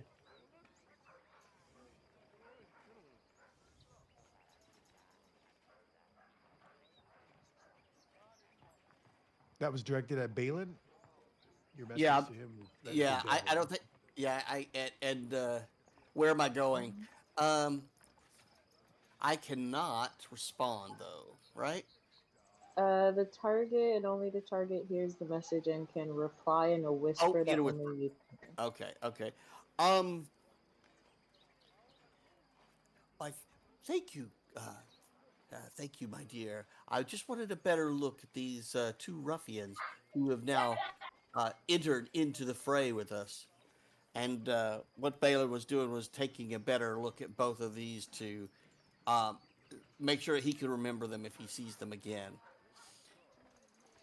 She is a half elf rogue, and she has that symbol on him as well. She also has.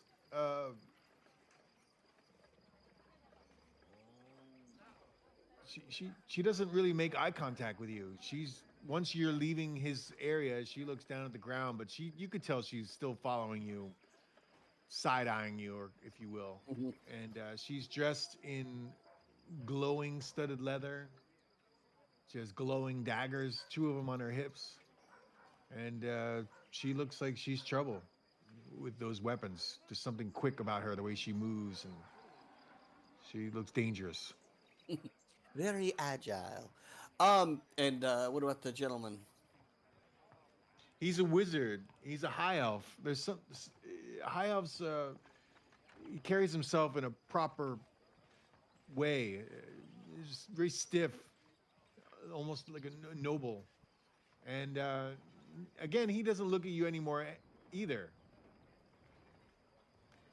And but he's following you with his side eyeing. He knows where you are. And he's just got simple robes on. You don't see anything magical on him. No weapons. I'm, I'm quite sure he's all magic. Um, let's see what we got here. All right.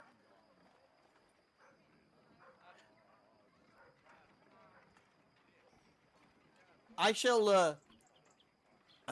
Can I still have, is it one whisper? Or is it two? How long does it last? We can whisper back and forth. For Yeah, I have to cast it again and then you can respond. So after you say you were just trying to get a look, I'll go, oh, okay, we'll stay over here. oh, it's a cantrip. Okay, so yeah, you can do that again. Okay. Um, let's see.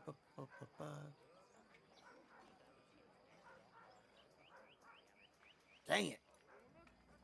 No shortcut back.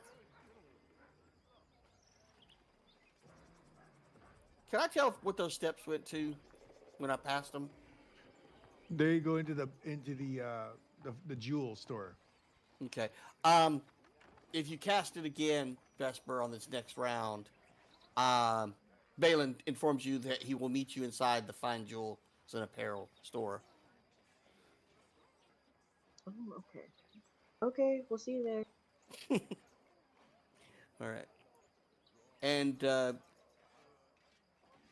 Balin goes this way and runs into at least a couple of people. Vesper has sort of already forgotten what Balin said. Oh, he's going into one of the stores.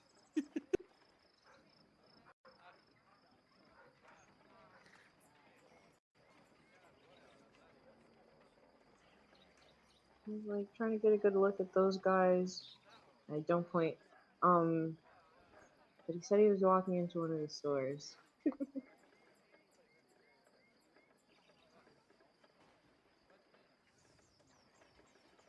Vesper, do you share that knowledge of the with Boris and Moon? Oh, yes. That I messaged him to tell him that that guy had a pin or whatever, more like a devil than a demon or something. And then he went to get a look, and he walked into one of the stores.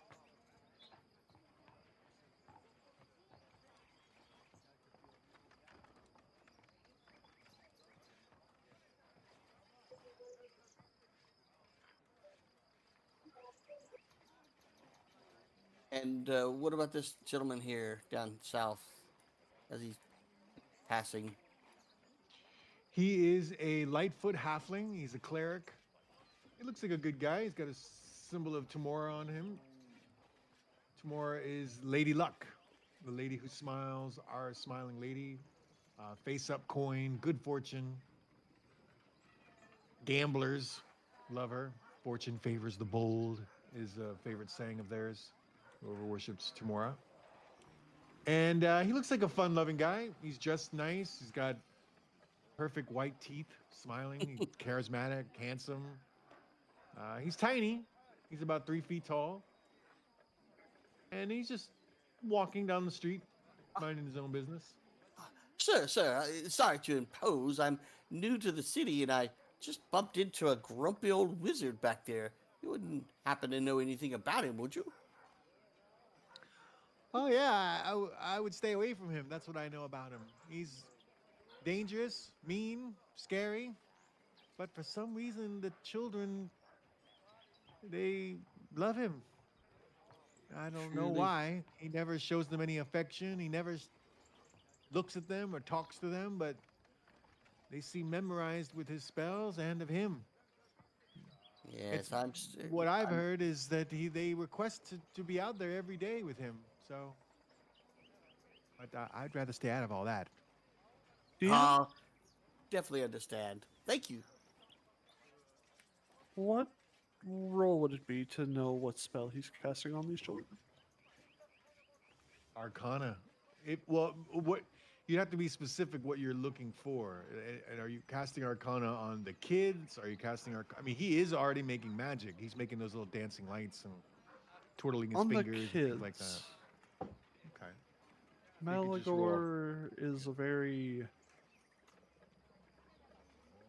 seems to be a very dark individual for kids to like him.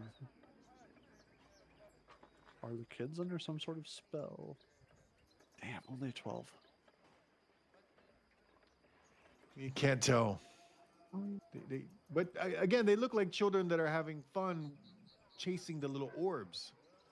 So they don't look like they're entranced.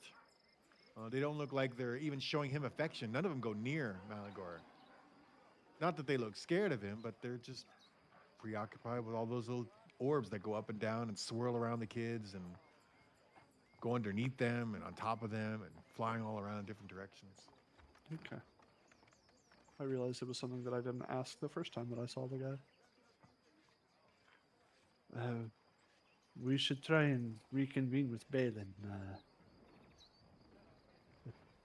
Excuse me. Pardon me. Pardon? Excuse. Yep, there's one of these. And stores. again, when you walk down there, these two eye you, but they don't say anything or move or anything. But you could tell they're watching you move Oh. when you walk by. I'll follow behind me. Good weather we're having. Yes. They don't respond. Boris, are you going to go down through them, or are you going to go through the Yeah, other yeah. entrance, which is over here? You want to go over there? Okay. Yeah, you can still. Yeah, I right there, will. or whatever. Okay. Oh, you are going down there with them. Yes, Okay. yes. Same thing. They look at you. They watch you as you go through the kids, and they're eyeing you. These two bodyguards of Malagar. Hmm. Malagar, and then yeah. Are you still going into the jewelry store, or are you just walking around, all of you? Balin is unaware that they followed. He assumed that they would have went through the north door. Balin. Just Balin. check out What? the situation. Oh, why? Wait. Moon, what are you doing here? I thought you were going up through the. I told her I'd meet you in the jewelry store. I was worried about you. Thank you, good friend. But I think I'm okay. But and he leans in a little bit and whispers, "I'm not sure about this bird." What seems to be the. Oh my. What's up with this bird in the corner? It's on the rooftop eating a dead rat. But I am above the bird. You climbed up there, did you? No. Okay. What of the bird? It- Are you I afraid don't of birds? I'm not afraid of birds. I just find it odd that even birds, especially birds of prey, would be comfortable in such a city as this. Hmm. But Life. that aside, where's Vesper? Where's Boris? I think they followed me. I think. Oh my goodness. And then by that time, yes, Vesper makes her way around. Oh, there you are. Well, let's hurry and hopefully Boris. Hello. Yes, dear. Come on, let's go. I guess I should have been more specific in my message. Better luck next time, but quite a fun spell, I may add. There was a message. I was not told that there was a message. I said I spoke to him. You thought I sent a letter or something? No, I was not told about the contents of that message. You know, sometimes I think when I talk to you, you don't pay attention. But I will not lie. Out of character, I may have dozed off just a little bit. No dosing. All right. We Yes, enter. sir. Hold on. I'm sorry. Tell us about the young lady we were passing. Sorry, sir. Mariella. Dance, she's- DM, dance. She's just minding her own business.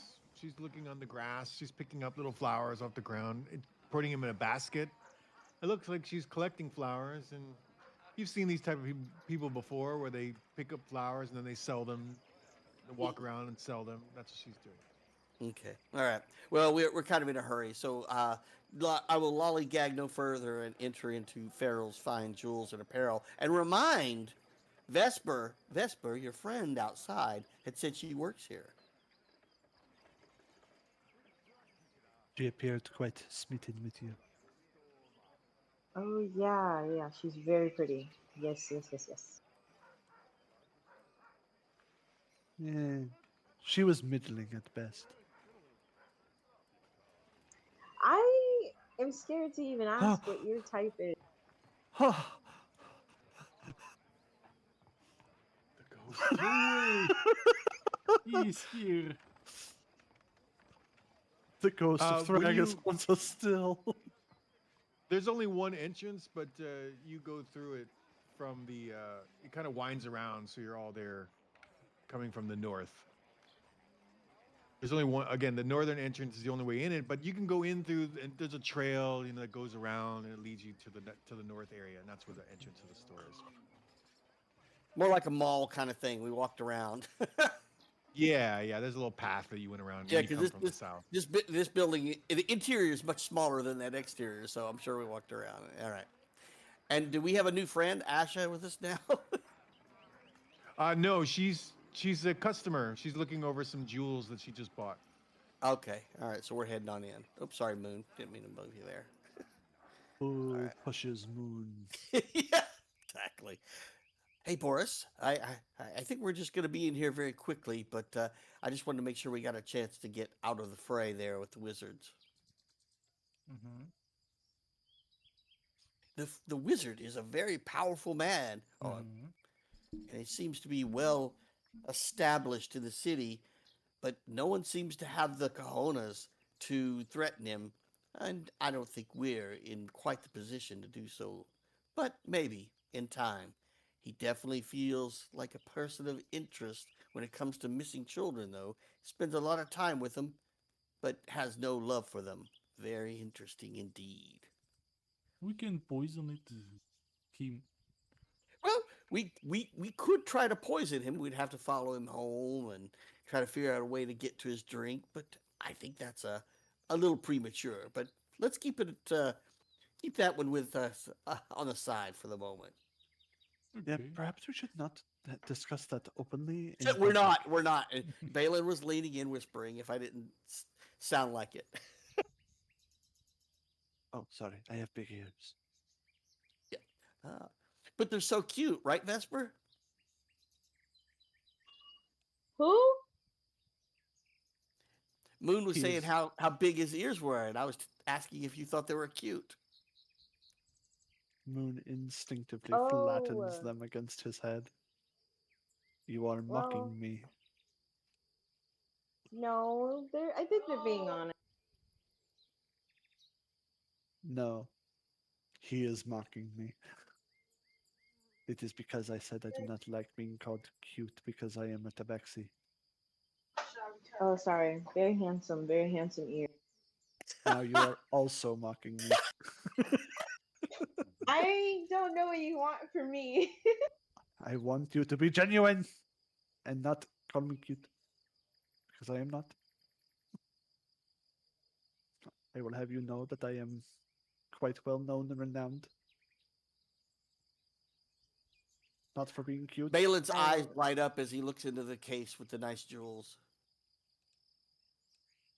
Ooh.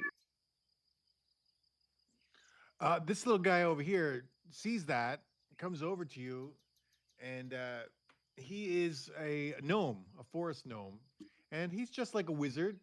He looks like a good guy, just the way his demeanor, and he also has a symbol of the Watchful Order of the Wizards Guild, basically in Daggerford, and he is looking over things as well, but he sees your interest and how well interested you are at those things, and he goes, "Hi, my name is Lonnie Dweller, and I am a jeweler myself, and I saw that you were enamored with this one here, and I someday would like to open up my own jewelry shop, but I do not have the funds to do that. But can you tell me why this particular took caught your interest?" Oh, most definitely. And you want to describe it? Do you have a description for these in the Nah, case? looks just like Uh, what you see. All right, all right. Well, I've been very intrigued with circlets, and this one really just caught my eye. The engravings and the craftsmanship. Look at it. I mean, well, you sir should know better than I. The quality, right? Yes, yes. Do you wish to be a jeweler yourself? Oh no, no, no! Just an admirer of craftsmanship, especially all that Daggerford has to offer. I see that this place is quite popular. It looks quite busy. Yes, I wish I could afford it, but I can't. I know the owner is desperate to sell. He look at him over there. He's sleeping on his chair, with no interest in the jewels at all. He never see the sparkle in his eye when the jewels and the necklaces and the things. It's sad. It's someone who runs this shop should be passionate about jewels, should they not? I agree. Why the long face? I don't know. I don't know. I heard a conversation with him last week. He said he'd rather be fishing. Can you imagine fishing, slimy fish with guts and the little teeth and all that? That's more interesting than these precious jewels. Oh, the waste. Indeed, indeed. Well, maybe your fortune will turn. At least there's a place to purchase. Hmm. Well, if you ever want a partner and you come into some money, I will handle it for you. I am gifted with creating jewelry of my own. And he opens up a little bag and you see some pieces in there that look special. Not magical, just special. Special necklaces, special bracelets. They have their own engraving, their own style, the gnomish style of the way that they make jewelry. Very nice stuff, indeed, huh? So there. All right, there we go. Um. Oh wow, that is quite astonishing. Yeah, you are very skilled, I see, and would be a great addition to the store. I wonder.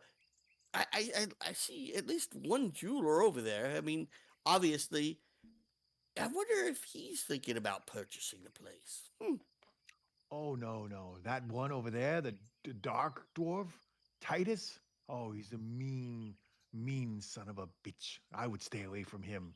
Yes, he's talented with cutting gems, but talent's not enough.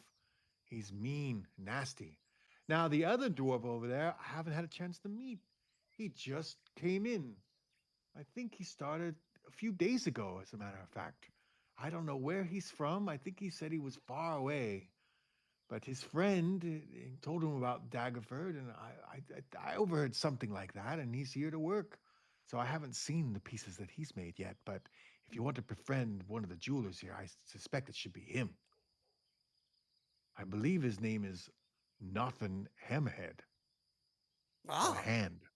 Head or Hand. Something like yeah, the dwarven names. They sometimes roll off the tongue a little too loosely, but I understand. Thank you. I'm going to continue to peruse. You enjoy your day, and if I ever come into enough money, I may just look you up. that. Oh, good, good, good. I'll turn it over to others. I am not typically one for jewelry, unless it is moonstone. That gets this Tabaxi's attention. She looks like she's looking over the jewels as well. She sees you walking over, not interested in the jewels at all. Do you even look inside the cases, Moon, at all? Yeah, as he's passing, just curiosity piquing his interest more so than necessarily wanting any of it. Okay. Let's see. Boris, Vesper, and Moon, can you please roll perception? And before you do though, just wait 1 second. Let me show you the DC you're trying to get here. Good luck. Okay. Oh boy. So, Vesper, you're trying to get a 22 on your perception roll to see that this Tabaxi female is trying to is pickpocket Moon as he walks by.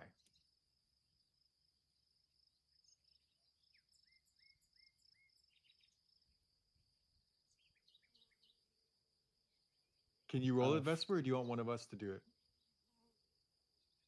Or she stepped away? I can roll it. It's Oh, just no. taking a while. 1 second. Oh, okay. We're in no rush.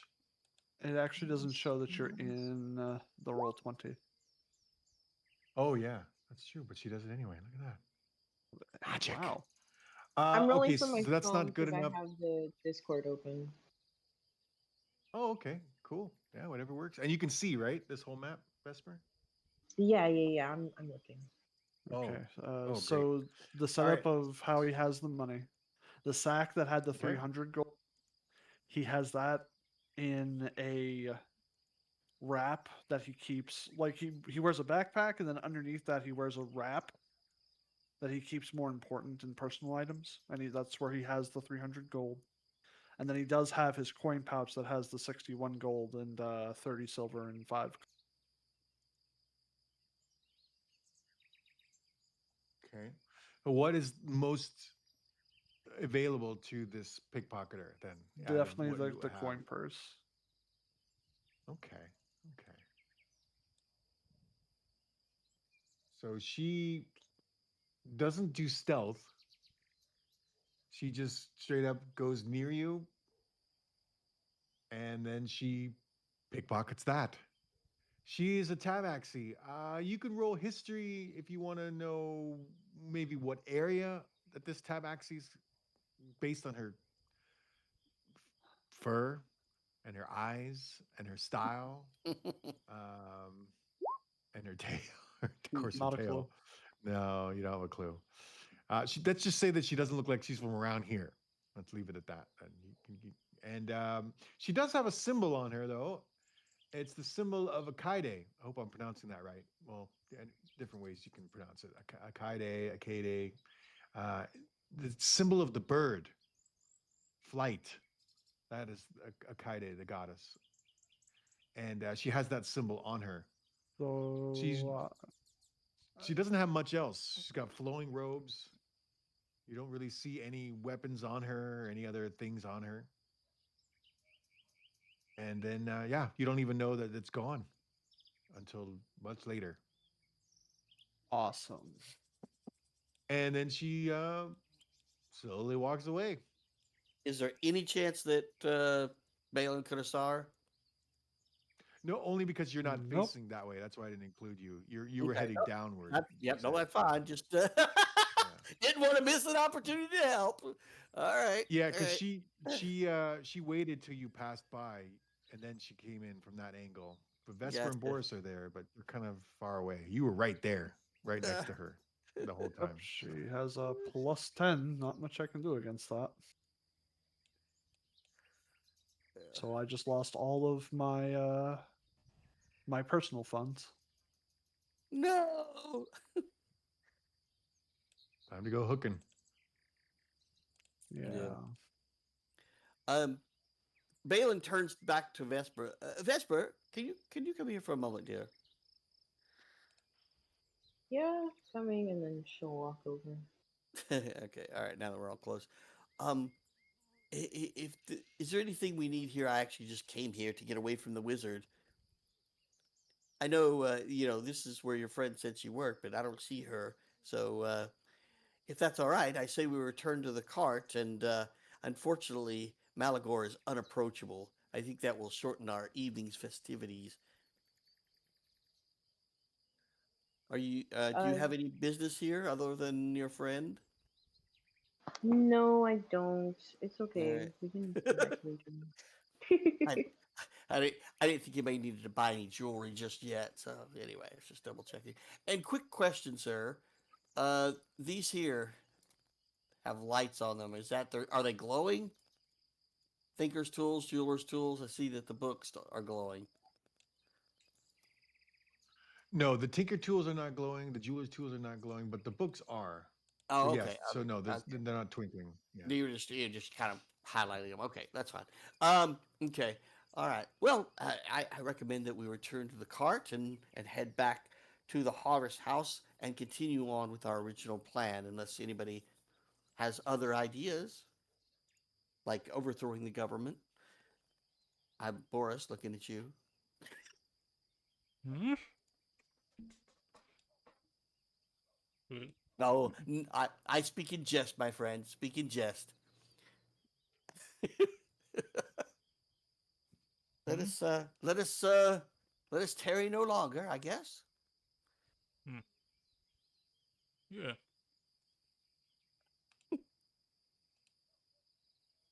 When does Moon notice his light pockets? I don't know. I don't know. I guess that's up to Moon whenever he pulls it out.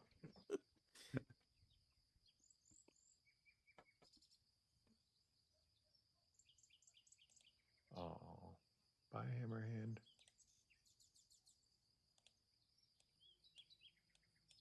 All right, we return to the cart.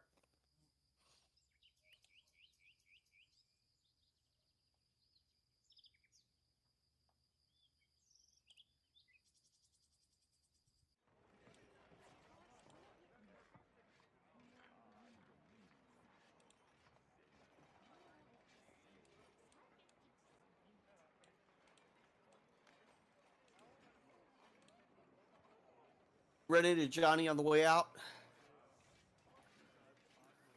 Yep. Vesper runs him over. Plop.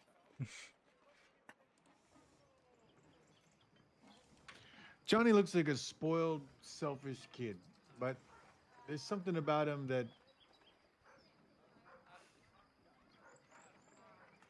he's dressed really nice, almost like a noble. He's young, he's a human, about 18 years old, and he's tall, skinny, not wearing any armor, not wearing any weapons, got some jewelry on his fingers. He's just walking along, but he kind of with an air of superiority to everyone around him. Does he look like he's walking in or towards the jewelry store? He's walking in the jewelry store. Ah, okay. As Balin passes, good hunting, sir. There are quite a collection of fine jewelry ahead, and continues to walk to the cart.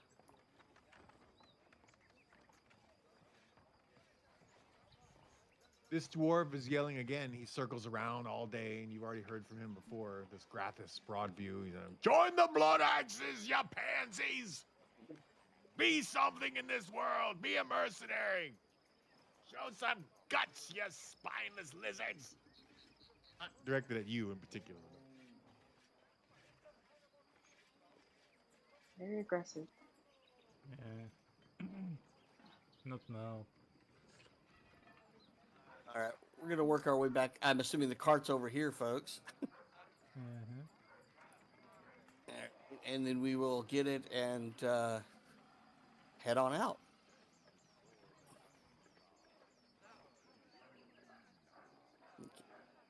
All right, let's do it. Gonna avoid running into the other cart. No, we should run headfirst into it. We don't run over the cat. We don't run over Johnny. We shoo the dog before we run over him. You want to tell us about Grathius Broadview as we pass? We have heard him before. He is a crier for the mercenary guild. Oh, he was the one screaming in her face. Sorry, I thought it was somebody up north. All right. Then we shall keep driving. Bum, You bum, have bum, run. bum. You have run over a dog. I told that dog to move. You heard me say it. That guy right there is kicking that. This guy's kicking the hell out of chickens again. You saw that before, but just to let you know, he's about he's about six. This town, He's this about town is nuts. Yeah, he's about 6'5". He's shirtless. He's ripped. Yeah, he's I mean, a good-looking guy, but he looks pissed off and angry. He's kicking the chickens for fun, like footballs.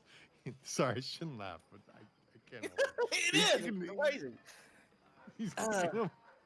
It's a decent distraction from losing all of my money. Yeah, right. And his girlfriend is a big half-orc, Rahish, next to him. She looks like a fighter.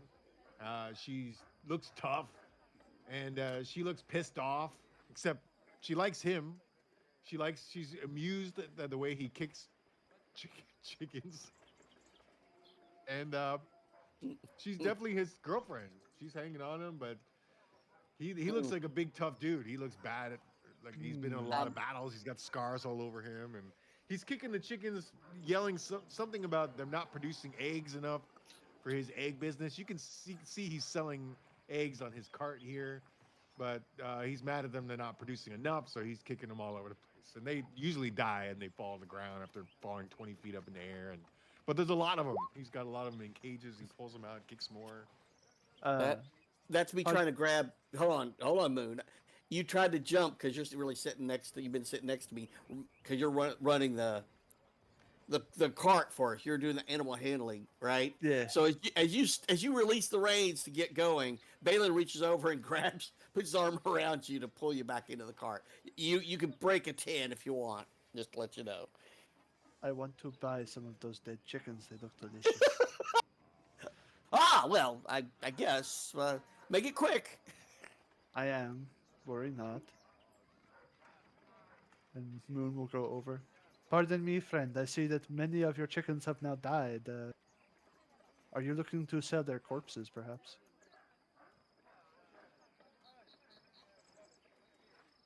You can have them. They're worthless. Oh. Many thanks. I'm not going to inquire deeper.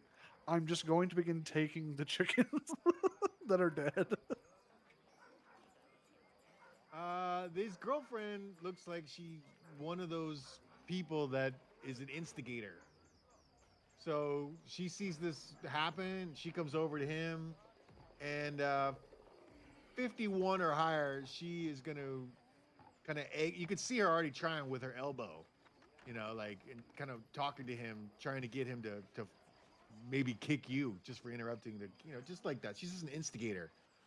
So 51 or higher, he's too busy and having too much fun kicking chickens to bother with you. 51 or higher, he's not interested.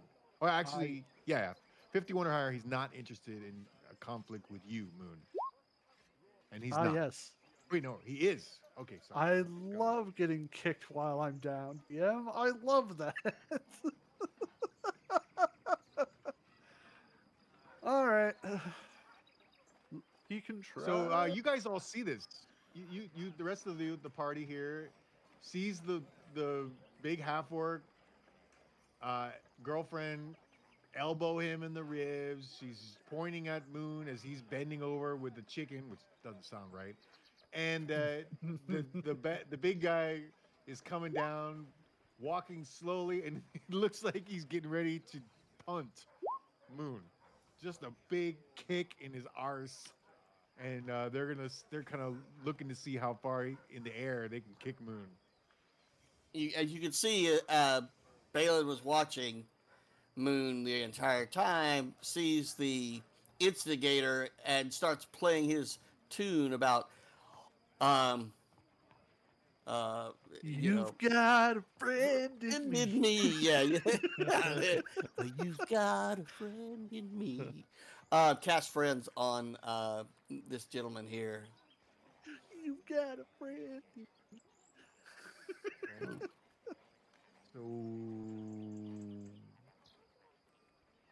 So does he have a saving throw? That's what I'm looking for. I see the spell save, but I don't see the stat. There is no saving throw. The only requirement is that the target is non-hostile whenever you cast a spell. Oh, okay. So it's not hostile towards you, Balin. So Right. Okay, got it. Okay, so he's in mid-foot kick. Well, actually, Boris, did you want to do anything either? Vesper, did you want to do anything? You can see You want that to he's, jump in his fray? I mean, you can see that he's about to kick Moon soon in the butt. Ooh, these are I very don't really nice have fluffy anything to do. I'll just press to digitate the smell of like chicken shit on the girlfriend. Oh, well, she doesn't like that. That's her perfume. Yeah.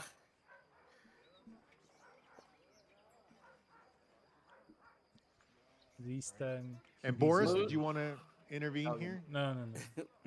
He deserves it. What? What? Why do I deserve it? I have done nothing but help you this entire time. Okay, Balin, you befriend him. So, but why would that stop him from his pursuit of We're gonna Moon's hopefully arse? hopefully yeah. Well, I'm adding yeah right. That was just the beginning right to provide persuasion. Okay. Okay, and so what the spell actually does, it gives me Advantage. advantage. Right. Okay. Gotcha. All right, so we're going to try to persuade him not to kick his ass. Persuasion with an let me put on. I'm going to put advantage on. There we go. Persuasion. 16.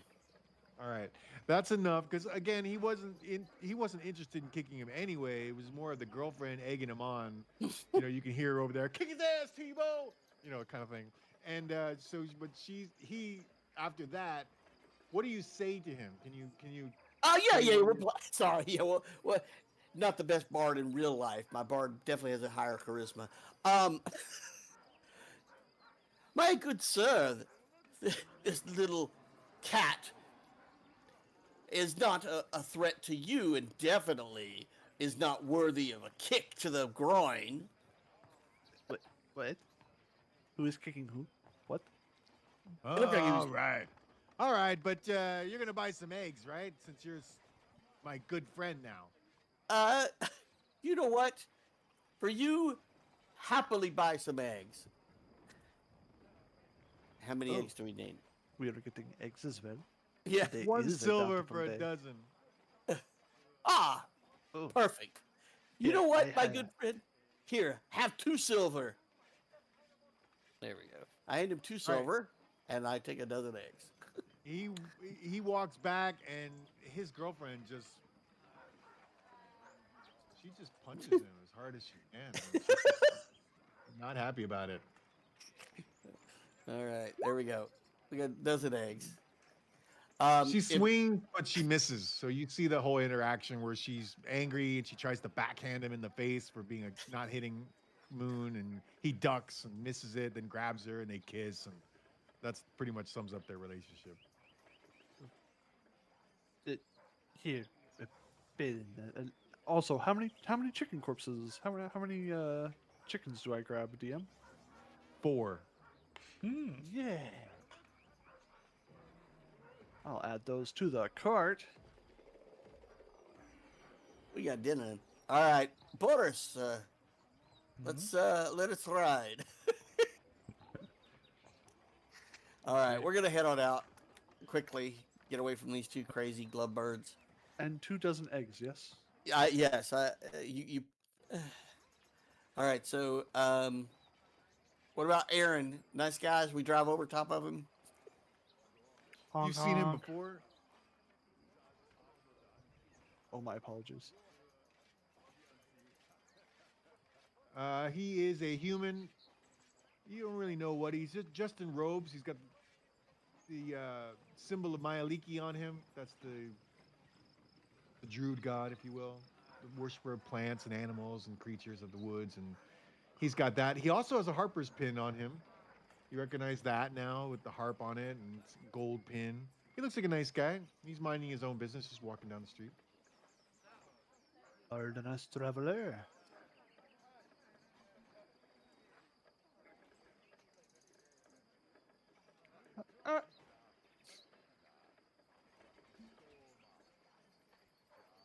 Sorry, Moon. Were you gonna stop talk?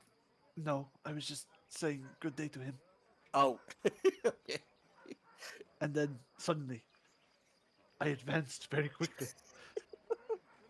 I was scared. All right. Yeah. Here, Balin and Moon say hello and the general courtesies. And I did want to know about this crazy lady. Is this the one we met before? Yeah, she was nice. Was she? Oh yeah. It's No, this tiefling. You talking about the one with the horns right here? Yeah, Or is it yeah. a different lady. No, this No, one here. I'm sorry. She's not a tiefling. She is a satyr. A Have we satyr. met her? Have we met her before? Satyr. Sorry. Satyr. Have we met her you before? haven't. I think you saw her, but you just maybe walked by, but you didn't inquire about her like this time. All right, so we're gonna Just walk by. inquire as we go by this time. She's got a Zentarum pin proudly displayed on Oh, her shit. forehead in a what do you call that? It's like I can't believe I can't think of it, but it's around her forehead. It's a band type of thing. The The circlet. Zentarum Yeah, symbol. Yeah, circlet. Thank you, circlet. I Yeah, couldn't yeah. think of it. It's a black. The symbol of Zentarum is a black dragon flying down, and that's what she has. She has the symbol of Zentarum on her forehead band. She does look like a wizard type, and she's currently walking down the street fast. She's in a hurry to go somewhere. left or right, heading towards us or heading away. Or towards you guys, but not interested in you. She's not looking at you guys at all. Not to instigate her, and I will not let her come get within touching distance. Very specific. Balin addresses her and says, "Is the pathway clear? It looks as if you're moving rather quickly." Uh, 51 or higher, she's going to respond. She doesn't respond. She just walks right by you, ignoring you. Okay. All right. Good, good, good. We're fine with that. Oh. And what do we see up here? This does not look good. No, Did you come back? that guy, he is a beast of a man. This guy, he is a giant half orc. He's about 6'9", probably weighs about almost 400 pounds. He's a fighter. He's got a big great sword that glowing blue on his Oh back. my God. He's got chainmail on him. He does have a couple potions hanging down his waist. He looks big, strong, and dumb. You don't see any kind of. There's a blank stare in his eyes, like there's nobody home. And he does have a symbol around his. You've seen it before. It's that.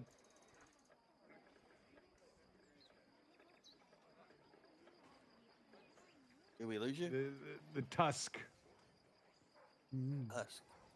Got a tusk that you've seen other half orcs like Gita, the gambling old woman, and like the guy Ah. who's eating a little lion cub out front. He's got a tusk as a necklace around him, and he's not doing anything other than just looking mad and angry. Okay. And we're gonna try to avoid him if we can. Can we get around him, or are we gonna have to ask him to move? Yeah, no, you can always get around everybody. No, they're just here. Nobody's All right. blocking you ever. I'll mention that if they are. All right. Well, good, because that means we are back home to Harvest House, folks. We made it. Oh, This guy and- recognizes you. He was in the Emerald Enclave with you. This guy over here, the little. No, We with the asked dwarf? if he was in charge. Yeah, I remember him. Yeah, Yep. right here. He is currently brewing potions with his alchemist set. He is a forest gnome. He looks like a druid. He's got one eyebrow raised really high. He's got that one eye lifted kind of look. He's got Maliki symbols on him. He's a member of the Emerald Enclave. He's got the Emerald Enclave badge on him as well. And again, he's just making potions right there. He's got his alchemist set up right there. He's got a little carpet he's got on there, and he's kind of off behind the Harvest House Temple, trying to keep to himself. And he doesn't say anything, but you pass by him. Okay. All right. Well, I know he was busy before. He looks super busy now. So we'll enter without interfering with him. All right. Hmm. Allow me to reimburse you for helping me, Balin. I feel bad that you had to buy so many eggs. Ah, the eggs are for all of us. It'll be quite delicious once we have them cooked. I agree, but still, it- you help. You did help. Wait, You know what? Throw a silver towards me, and I'll buy a drink in your name. pat, pat, pat, pat. Oh dear gods! What is it? I have been robbed. How so? Oh, My coin purse is gone. Ah, I'm sorry, my dear friend. I had actually warned the others about this city, and it is best to secure your belongings. And you see him undo the top of his clothing that's over the armor, and then underneath the armor and the collar, he pulls out. Balin shows him where his coin purse is, which is actually down his shirt in the front on a leather cord with the leather cord hidden by the collar of the leather armor. Eh, weren't you also robbed earlier though? I wasn't. We were. we They all- attempted we- to. They attempted to get into the wagon when we came into town. Oh no, actually, that's right. That's the third attempt. One success, right? The wagon. And they attempted me, but they couldn't get to mine because mine was well hidden. And then Moon's, unfortunately, was pilfered. Thankfully, they did not get any of the gold that the War Duke gave us. As he'll take off his cloak and his backpack. Underneath his backpack, kind of in a cloth that he has spun up, so it's like a little pouch, and he fastens that around his body from his shoulder down to a leatherman, a leather bag, or a side bag, what are they called? Like it goes the he straps it across his chest. A satchel? Thank you. Yeah, basically like a satchel with the pouch of it being on his back. And he pulls that out, and inside is 2 bags and then a sack that you recognize as the one that the War Duke gave him. I try to keep the important things inside of this sack, but clearly I shall have to include all of my funds from now on. Yes. Unfortunately, that does seem to be the case. It is bullshit. I am trapped. I cannot move. I am in the wall. Help. You are in the wall. Help. Thank you. Vesper, get over here. Boris, get over here. Yes. Yeah, This we're is bad. going through the front door. Yeah, see, are you free, Boris? Yes. All right, good deal. poor Moon, poor Moon. All right, my dear Moon, who do you think we should speak to about saving or to keep our brother? I think Ashen should be our first person, right? He is currently the one meant to be in charge. I think that would be Yes. wise. Ah, yes, yes, yes. Balin proceeds into the inner sanctum of the church, looking for. Miss Ashen? Vesper, I always thought that a tiefling would catch fire if they set foot inside of a holy temple. Okay, I called you a handsome cat, and now you're saying that you thought I would burn because I'm a tiefling? It is a purely experimental question. I don't think so. Have I been discriminatory against you until then? Um, I'm gonna be honest, I listened to about half of the things you say, so I can't say for sure.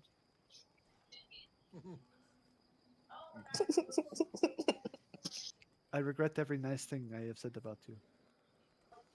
I still think you're handsome. I don't know who to trust anymore. Woe is me.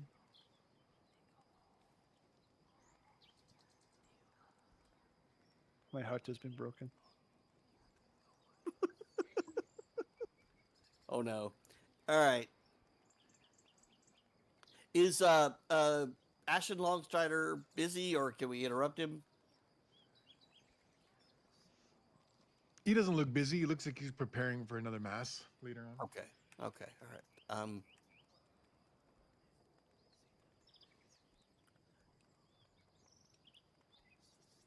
this is totally semantic. I noticed that we haven't called this guy Father Longstrider. We've called him Ashen. Is he not a father? Has he not been ordained?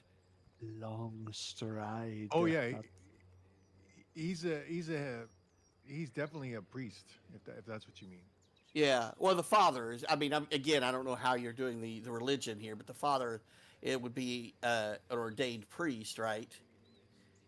He didn't have father in his title. He could be just Father Longstride. I just want to make sure how to address him. I was trying to play along. Uh, uh, I don't know. I don't have him written anywhere anyone as a father. I've never used that father term in this game. Father but, you Eugene. can certainly call Father him father. Eugene. No, Father Eugene. Oh yeah, you're right. Yes, Father yes, he Father would be a Eugene, father, and who's that's missing? correct. Father, what's his name? Dietary. Dietary. That's right. Dietrich missing. So I never used it for him. I meant. Sorry about that. Yeah, yeah, yes, yeah, yeah. Yes, he's a father. You're right. Okay. I'll put that on.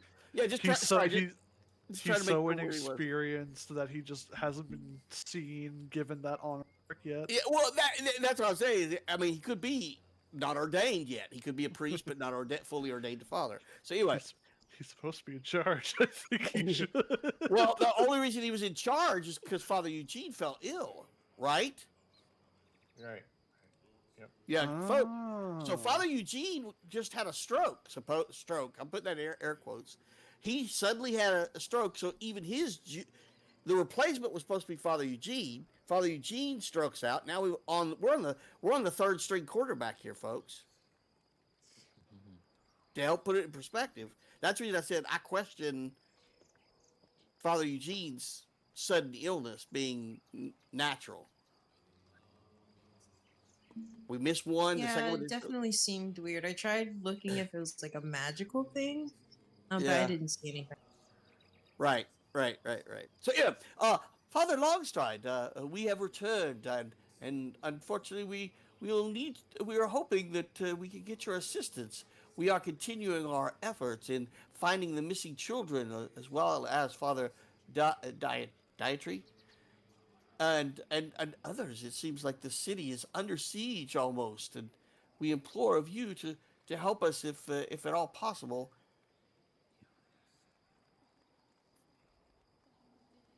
Hello. I remember you quite well.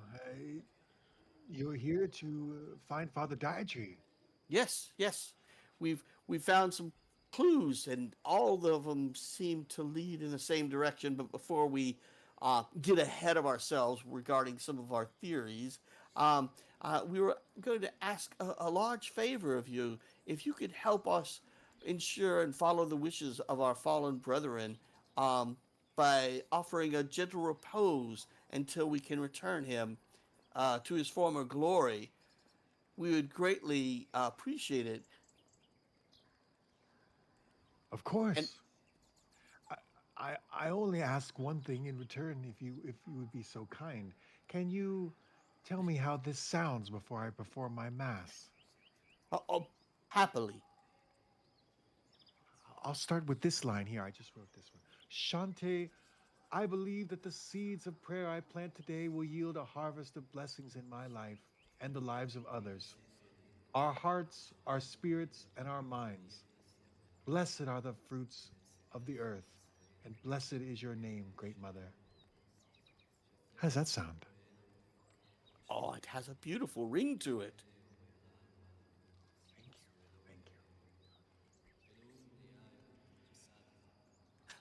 Well, I'm not sure where the best place to bring our great friend Thragus to, but we'll happily, place him in internment wherever you choose.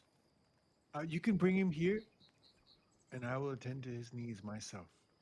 And Oh, we well, are thank you. so grateful for your help, especially I. All right. Then we shall return with haste. And Balin steps back and shares the thoughts with the others. Anything else for us to do? This just went very smoothly. While we are here, we could talk to the house servants.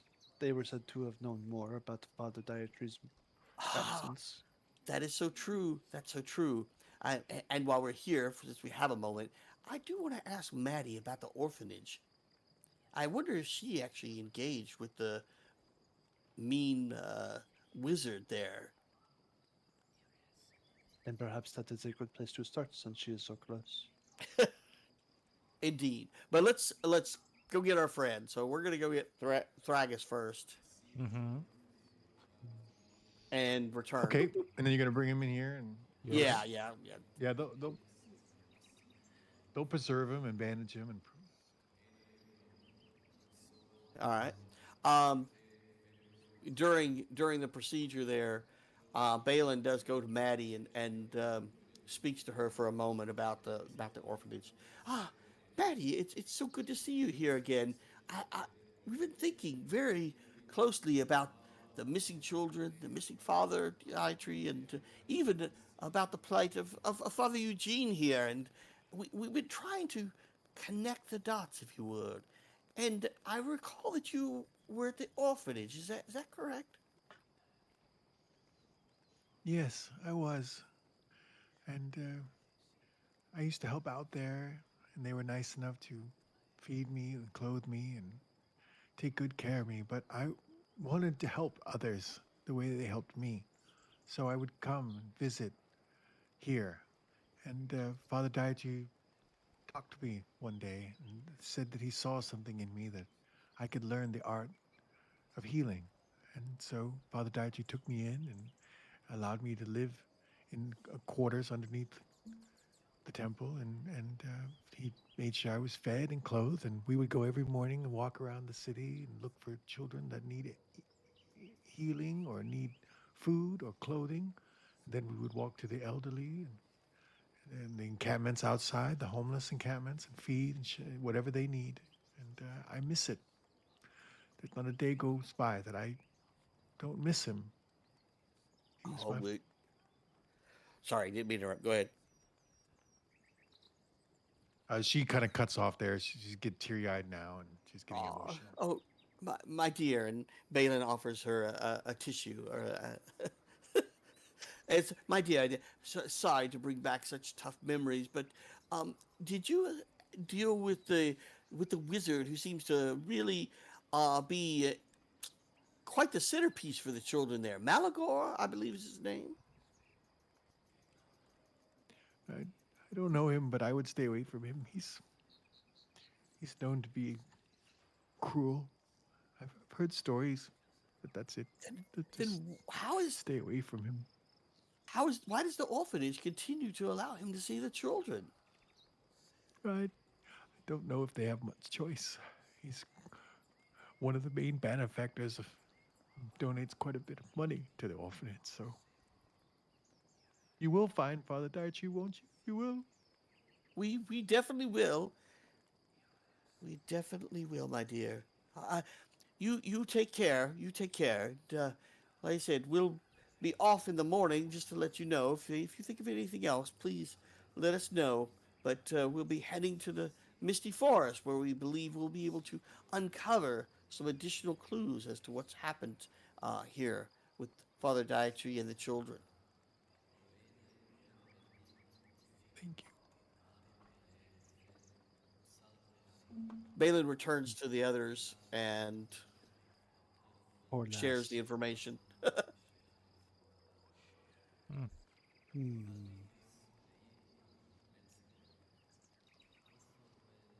Always follow the money, and you will find the truth. That is not a bad idea. Yeah. No, he is saying that if Malagor is one of the primary benefactors of the orphanage, perhaps there is something else that he is a benefactor of. Mm-hmm. Yes. Are you saying that you think that the orphanage itself is offering up children? Mm. Orphans is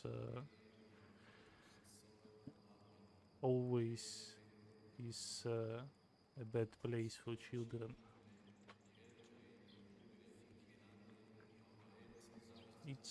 Not But some of really. the kids that were missing came from all different backgrounds. Well, yes, but though this would be one of those backgrounds, right? See how I'm not Yeah. saying this is the only place he's getting children, but it seems like one of the areas is, hey, it's Mm-hmm. easy. I'll just throw 'em money and they'll hand them to me like I'm buying 12 dozen eggs. I don't want to hear about the eggs.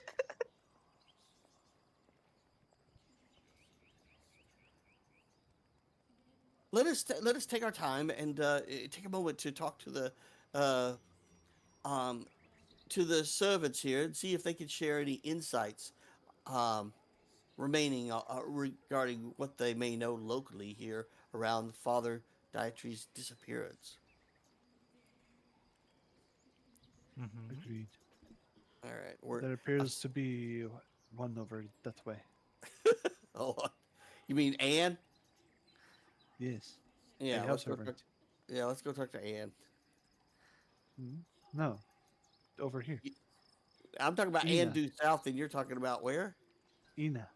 Oh, Ina. All right, let's go talk to Ina.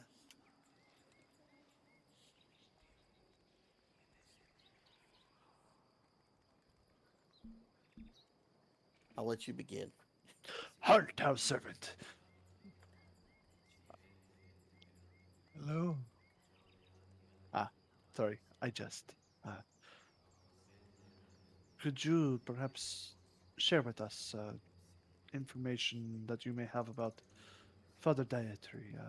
We are investigating his whereabouts, and we were told that perhaps Oh. you and the other house servants may have some additional information.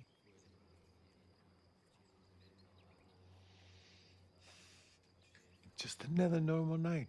Just he went in his room like every other night. He said goodnight. He came back in the morning, cleaned his room, and he was not there.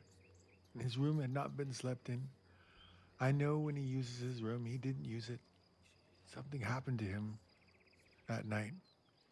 He would not leave. He would not walk out of his room. He was always tired. He spent all day walking the streets helping people. He was always tired. Once he was in his room, he didn't leave. Something happened to him. I know it. Just don't know why or who. I'm terrible at insight. That is a very sad tale. Hmm.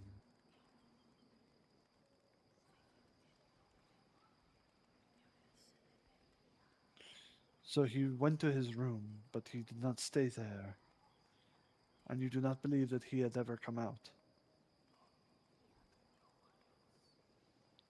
I don't think he would leave.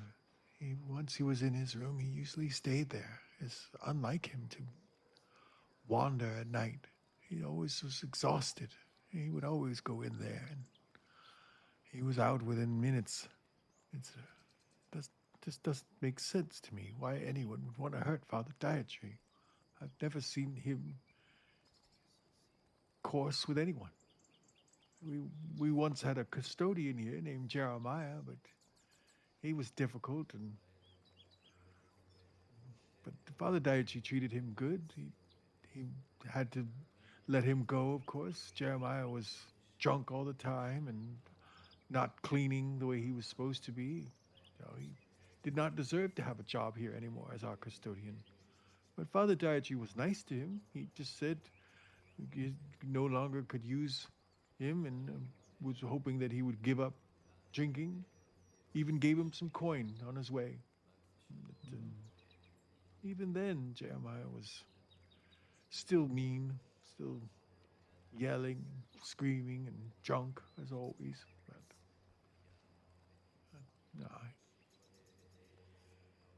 I just don't understand what happened to him. It's been a month now, and everything's so dark here without him. And now the Lady Luck Tavern burned down. It's, I don't know what's happening to the city. I don't know. We found a letter that the father had received from the sister of the Duchess. Do you know when that letter arrived? perhaps. Oh, no, I don't know anything about a letter. I never gave him a letter. Perhaps Anna would have brought him a letter, but not me. Uh, and is there anything that you can tell me about the one that stayed with him in the other chambers inside the priest's room? Are they Oh, also Father missing? Caleb. Oh, Father Caleb left years ago. He was just so bitter, man. Was nice once when he was married, and she was a good woman for him. She reminded him to be good. He was prone to fits of rage. He was a great warrior once, from what I heard on the battlefield, but the war left him changed. But his wife was always good for him. But then she died, giving birth to that wonderful little Victoria. And he changed then. And we tried to help. Victoria spent most of her days here with us and Father Dietary, while Caleb would go off hunting, grief stricken by his wife's law. And Victoria was a wonderful child. Terrible what happened to her. Farming accident, and she was killed. And then Father Caleb rage and yell at us, and Father Dietary had to remove him. He had to. But again, just like with Jeremiah, he was gentle and kind with Caleb. But some people do not recognize kindness; they only recognize hate. Do you believe that Caleb might have been involved in this somehow? Oh, I don't know. I'm just a servant here. I don't know such things. I Ah, I don't know. I don't know why Father Dietary gave him money as well when he left. I don't know why anyone would want to bring him harm. He's a saint, Father Dietary. As true a saint as there ever was. well, with any luck, our efforts will bring us a little closer to bringing him home. Blessings, Shantae, to you all for helping. Bring him back, please. We need him so much here, now more than ever. Thank you for your time. Blessed. I believe the other lady was over here to the south, the entrance. Yes. So that leaves two potential suspects, and someone who definitely wished them harm in the form of the Duchess's sister. Perhaps the Duchess's sister hired someone to hurt the father. Well, that's where we were, as we were speaking earlier. We would, just to note, we would not say this loud enough. This would be quietly as we walk together. Balin doesn't air his dirty laundry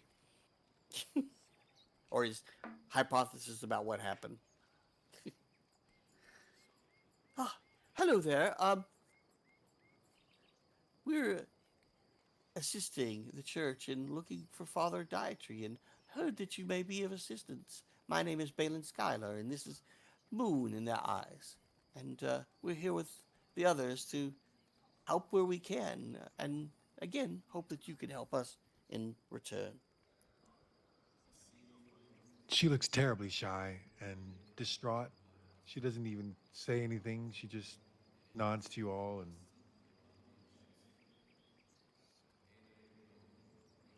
Is everything all right, dear? You seem a little extra distressed. she shakes her head. No. Trying to see if it's fear or natural shyness. Insight check. Nothing there. I will also roll. It's not supposed to be normal. Ho ho. Moon, it just looks like she's overcome with grief of the father died. She's gone. Uh, she's young. She's human. Similar to Maddie, where it looks like there was a father figure for her, and she looked kind of lost without him, and deeply depressed and sad about it. She's not afraid of anything. She's just sad. Moon will step forward. Any amount of words that you can share with us of the Father Dietary would assist us in understanding more of why someone would want to bring him harm, or why he himself would want to leave.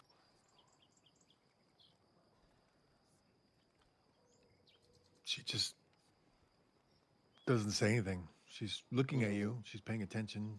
She stops sweeping. Well, Moon, it seems as though the wounds are too fresh here.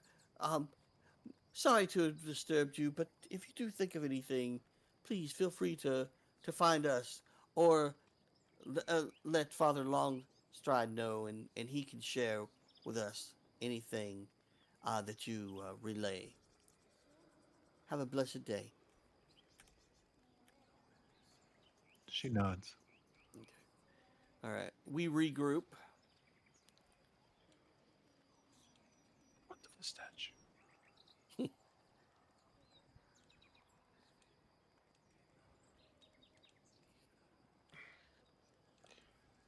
Again, it's the statue of Shantea, the mother of the harvest.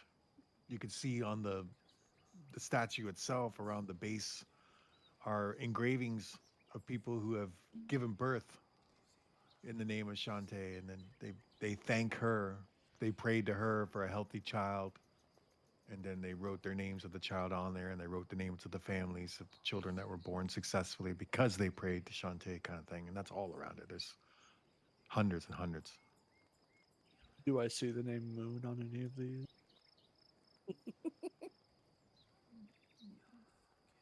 Oh, was Moon born here? Were there, his parents Shantae No, worshippers? for the birth that he helped in. Oh Oh, no, Baby no, Moon. no. Baby No, Moon, yes. No, you mean Licklespitt's daughter or whatever his name is? Yeah. No, he's not a worshiper of Shantae. Okay. Yeah, that's true. Well. I think we've got the information that we intended. Malagor was a bit of a bust. Really couldn't dig there. It seems this man is a lot more than he appears, and way too powerful for just a local wizard of entertains children. I think there's too much there. But I did promise that we would explore the forest in the morning. Um, I'm thinking it's about what, 3 o'clock maybe? Yeah, In the late afternoon? afternoon. Yeah. Yeah, because we had our lunch, dropped her off, spent a little time there, swung back, and Malagor was a bust. All right. So, given that, I'm not sure what else. Um, we could dig a little bit deeper in some of the other rumors. I remember the we found nothing on June Osborne, and I believe she is a person of interest when it comes to Malagor. Hmm. There is also that paladin of Lathander. It is possible she may know more of the goings on in the city, especially Happily, regarding, especially yeah. if the Church of Lathander itself is interested in the missing children. Well, I do remember the War Duke offering us, what was that, thousands of dollars or $1,000, thousands of gold pieces to bring the children to him. Am I recalling that correctly? I believe it was the church itself was offering the reward.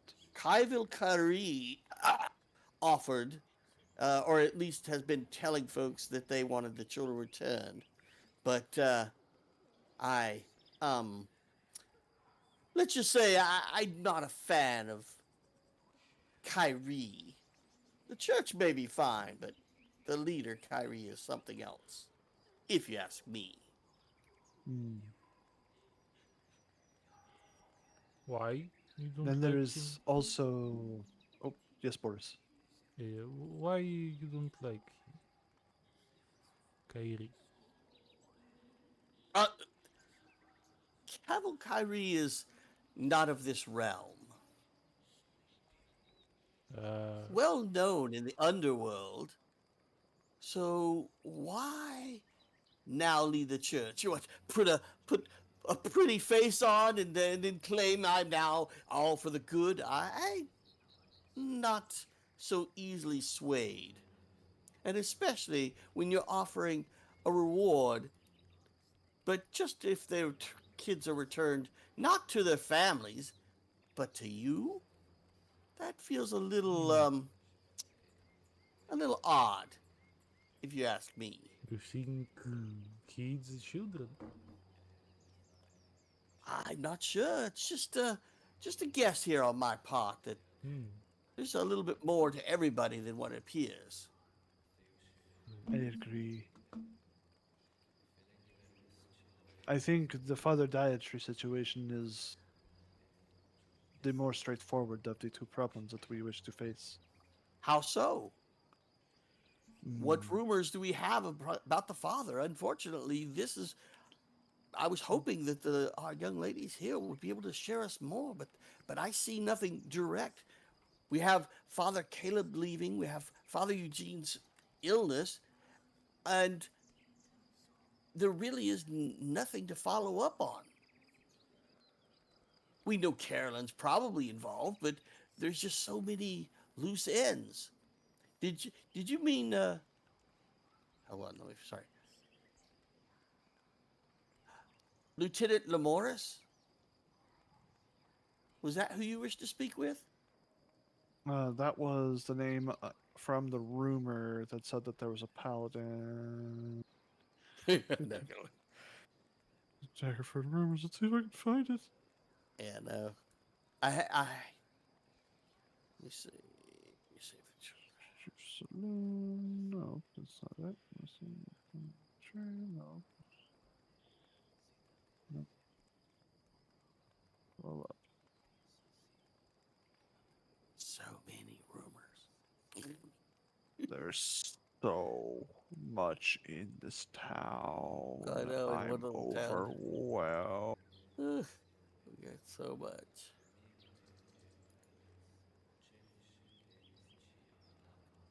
And you got stuff in your quest area Yes. in the Discord that you guys still have to some stuff there. Going. Yeah, yeah. Don't give us anything to work on, big guy. That's all right. Yeah, Warduke. Yeah, Warduke did say it. Yeah, right there. Saving the children is paramount from the Warduke. Young minds need to be free and overcome, and he offered us a ton of money for that, if I remember correctly. So his might be honest, but I don't trust that other lady. There's Owlbear Boy, Father Caleb's information, Father Caleb's room.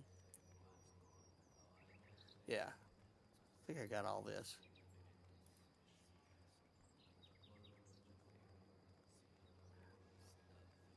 We could follow up on the Glenna stuff, which may be related, but again, I didn't see it. Did you find what you're looking for?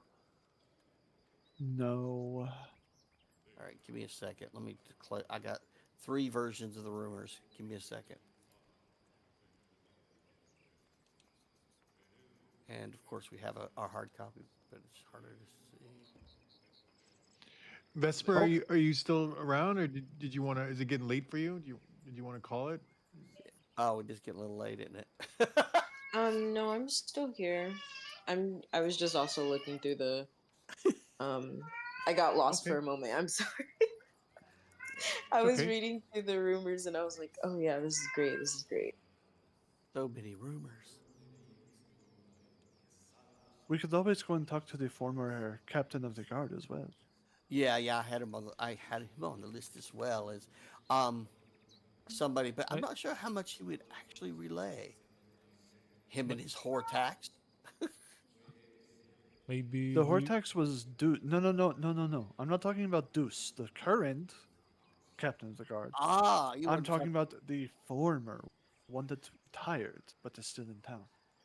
we could definitely talk to him. I'm sure he will empower us to think about.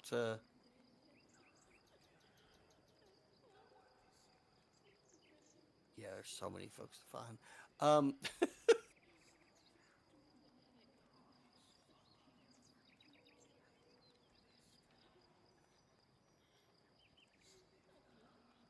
Maybe we should also talk with Duke sister, Duchess sister.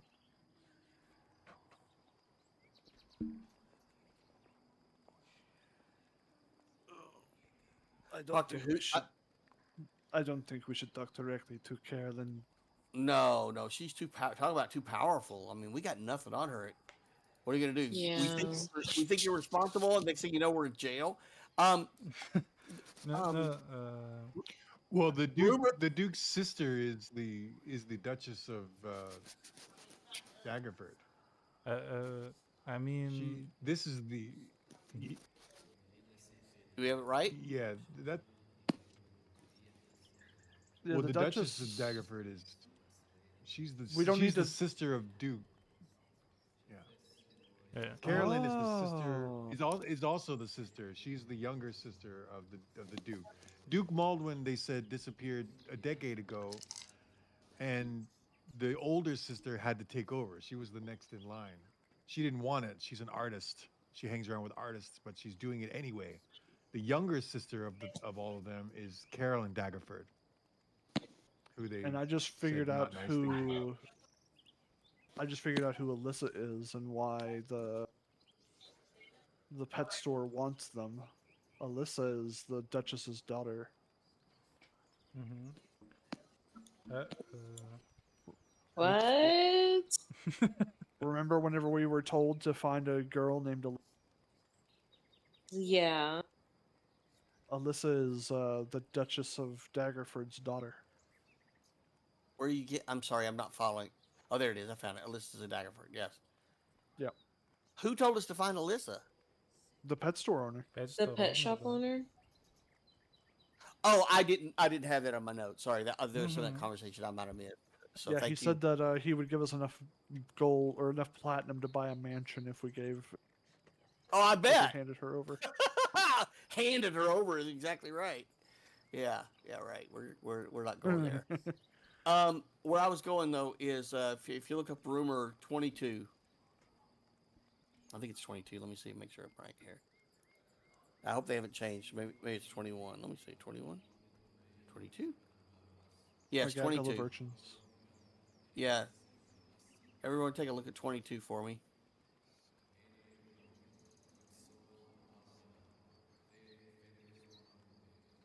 Why would they say such a thing about the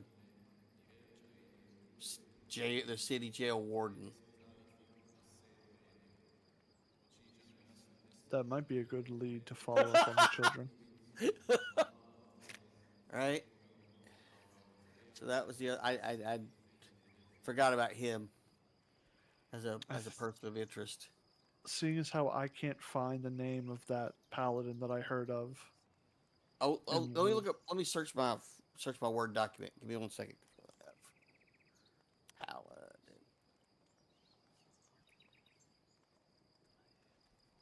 Rumor 18. Wait. I don't know if that's it, but that's the first one I came across. Oh, named Aiden Clumpathistle. Is that who you're talking about? Check 18. The elated wedding guests happily distributed. They reveal the paladin is well known in Dagger. Yeah. Okay. That looks like he's interspecies has an issue with. They shouldn't be allowed to marry.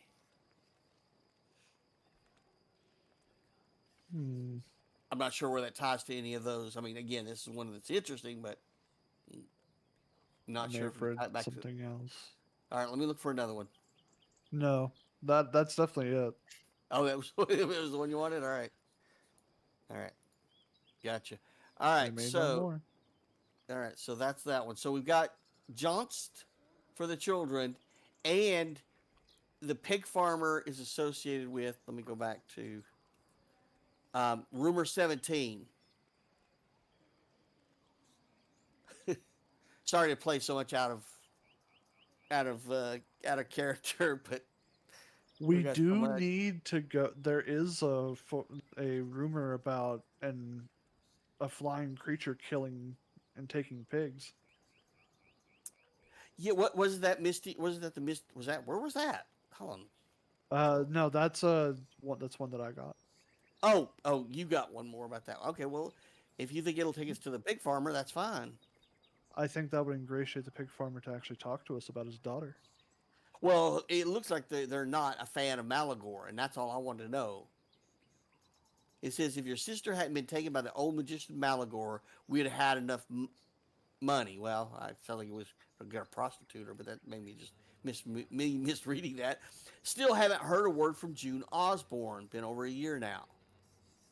I don't know if they sent June Osborne to look for her. June Find out. Yeah, I don't know who June Osborne is. Then I think. But that was the other Af- person. Go ahead. So we'll head to the Misty Forest in the morning, and then. the Well, pig we got a little time. farm. Yeah, we have a little time tonight. That's the reason I'm saying everything. Malagor went faster than I thought. So I'm like, okay, what else can we follow up on? So Johnston June, I don't even know where June is. Find June. It's more like find her. I think rather than find her, find the pig farmer.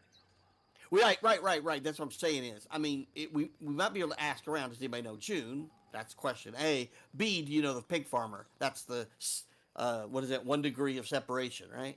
Mhm. But do we want to talk to the jailer, which should be pretty easy to find? Do we want to do that first?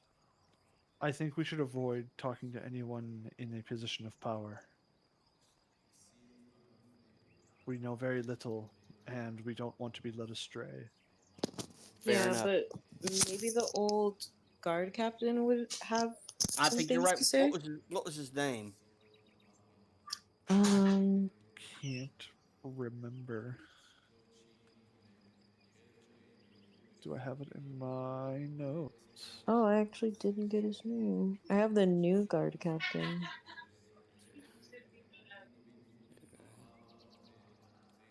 Yeah, all I have in the rumors it's popping up is new. I don't see old.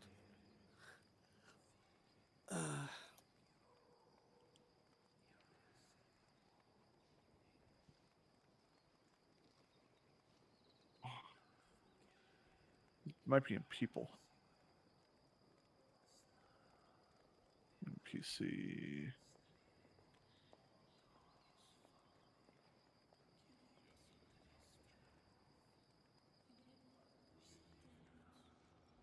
Where are you, Deuce?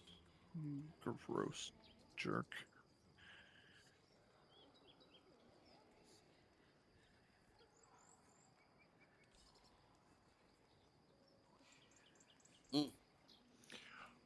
All right, I actually do have to go. I gotta put the kids back, but please continue. You don't have to stop by me just because I'm not here. Looks like you're discussing things and making things. It's great. All right.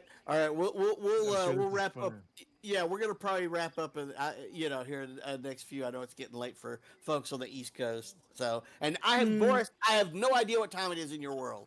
What time is it, Boris? Come on, spit it out. It's 8 a.m. 8. Oh Eight, my eight. lord. Oh my God, so early. Yeah, Wow, I you told get you up they're on. early. They got 12 time zones over there, folks. Come on. It's Wow. okay for me. Good I job, sleep Boris. Dedicated day. player there, waking up in the sunrise. That's awesome. and wake up at night. All right, have a good night, everyone. Good I night. just want to Yeah. let you know before Good I night. please keep going as long as you want. But I'm gonna go. But I'm free That's on right. Thursday, Friday, Saturday, and Sunday. Basically, I'm just not free tomorrow. Other than tomorrow, I'm free all week. All right. Whenever you So, guys but I want think to we're go locked in from for that, okay? Thursday, right, folks? Yeah. Yeah. Yeah. Oh, that sounds great. Great. Yeah. Yeah, let's do lock. it. Okay. I prefer a set schedule or at least a semi-set schedule. I'll be honest. So if we lock it in Yeah. days ahead, it makes my life easier. Appreciate it. Okay. All right. Have a Thanks. good night, everyone. All Good right, see you night. Thursday. See ya. All right. So I've got Okay. the two names down: Johnst, June Osborne. If we can ask about her, I have no idea who she is. Back to the point. I agree. Maybe we avoid people who in power. I like that idea overall. That's a good one. The less that these people know that we're kind of sniffing about, the better. Exactly. What? Exactly. So, When especially with the Zentarum also watching. Oh God, I hate them. I Is got that- robbed. I got fucking. They had a +10. yeah, professional. Yeah, yeah, that's it exactly. Uh, I want to I want to read rumor 7. Market Square, you oversee several drunken teenage boys, dressed in shabby clothes, plot to steal from the jewelry store that we were at, along with their newfound discovery of the Lord of Shadows mask. They hope it will gain them entrance to the Thieves Guild. Nice. If we want to figure out who's running the Thieves Guild, we could, if we find those kids. But anyway, that's another story.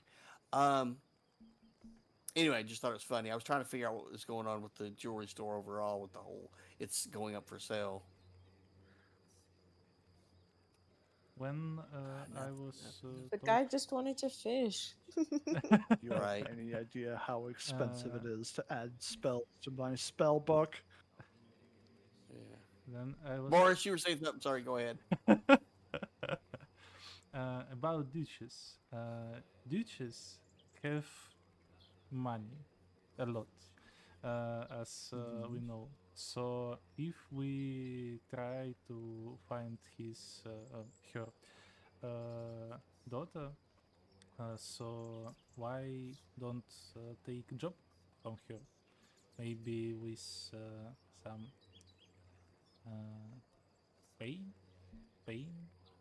Oh yeah, no, yeah. I think if it pops up, we'll take it, right? But I don't think we have the authority to even go and see her at this point. No, hold on. You were talking about you were talking about the pig farmer's daughter, right? No, he Yeah, was talking about the Duchess. Yes. No, say again. They're not one and the same, are they? No, No. Morris, talk. Morris, explain to me what I Uh, missed. he said Duchesses. I Yes, said yes, I'll ask. Yeah, he was talking about the Duchess. yes. The Duchess daughter. Yeah, I'm sure there's a couple of people already looking. Yeah, it's like if she is missing, then unfortunately I don't think we have the authority to get in touch with her at this moment But- anyway. But we want to help her and find children.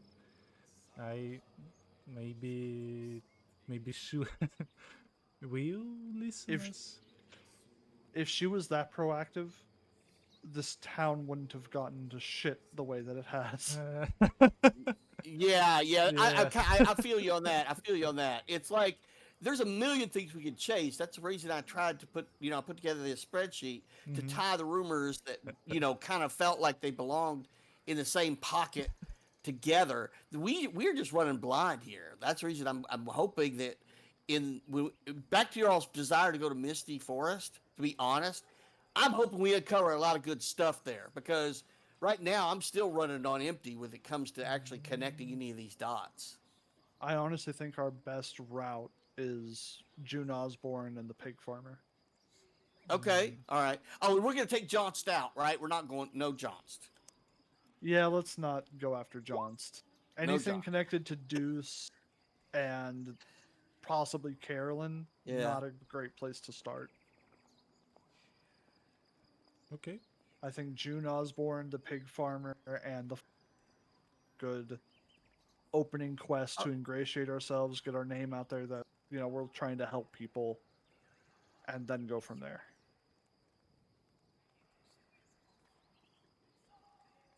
So I say we go Alyssa. after Hey, Alyssa Daggerford. Well, do we know who Bentley Iris is? Who? He's got it highlighted and in bold at the bottom of the Duchess's page. It says she was secretly having a long-time love affair, and this is highlighted, with Bentley Iris for over 30 years, and is secretly the father of her real daughter, Alyssa, as well as the two boys, Stefan and Ernest Iris. I don't think we've seen anyone with those last names. I know. I was just throwing it out there that's, FYI. That's what I'm trying to keep up with all the names flying around too. So just keep an eye on that one. I'll just it's under her bio, under Duchess of Daggerford's bio.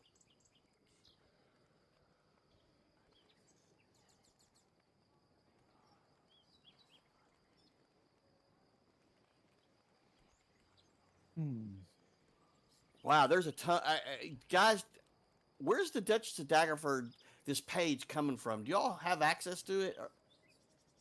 It should be in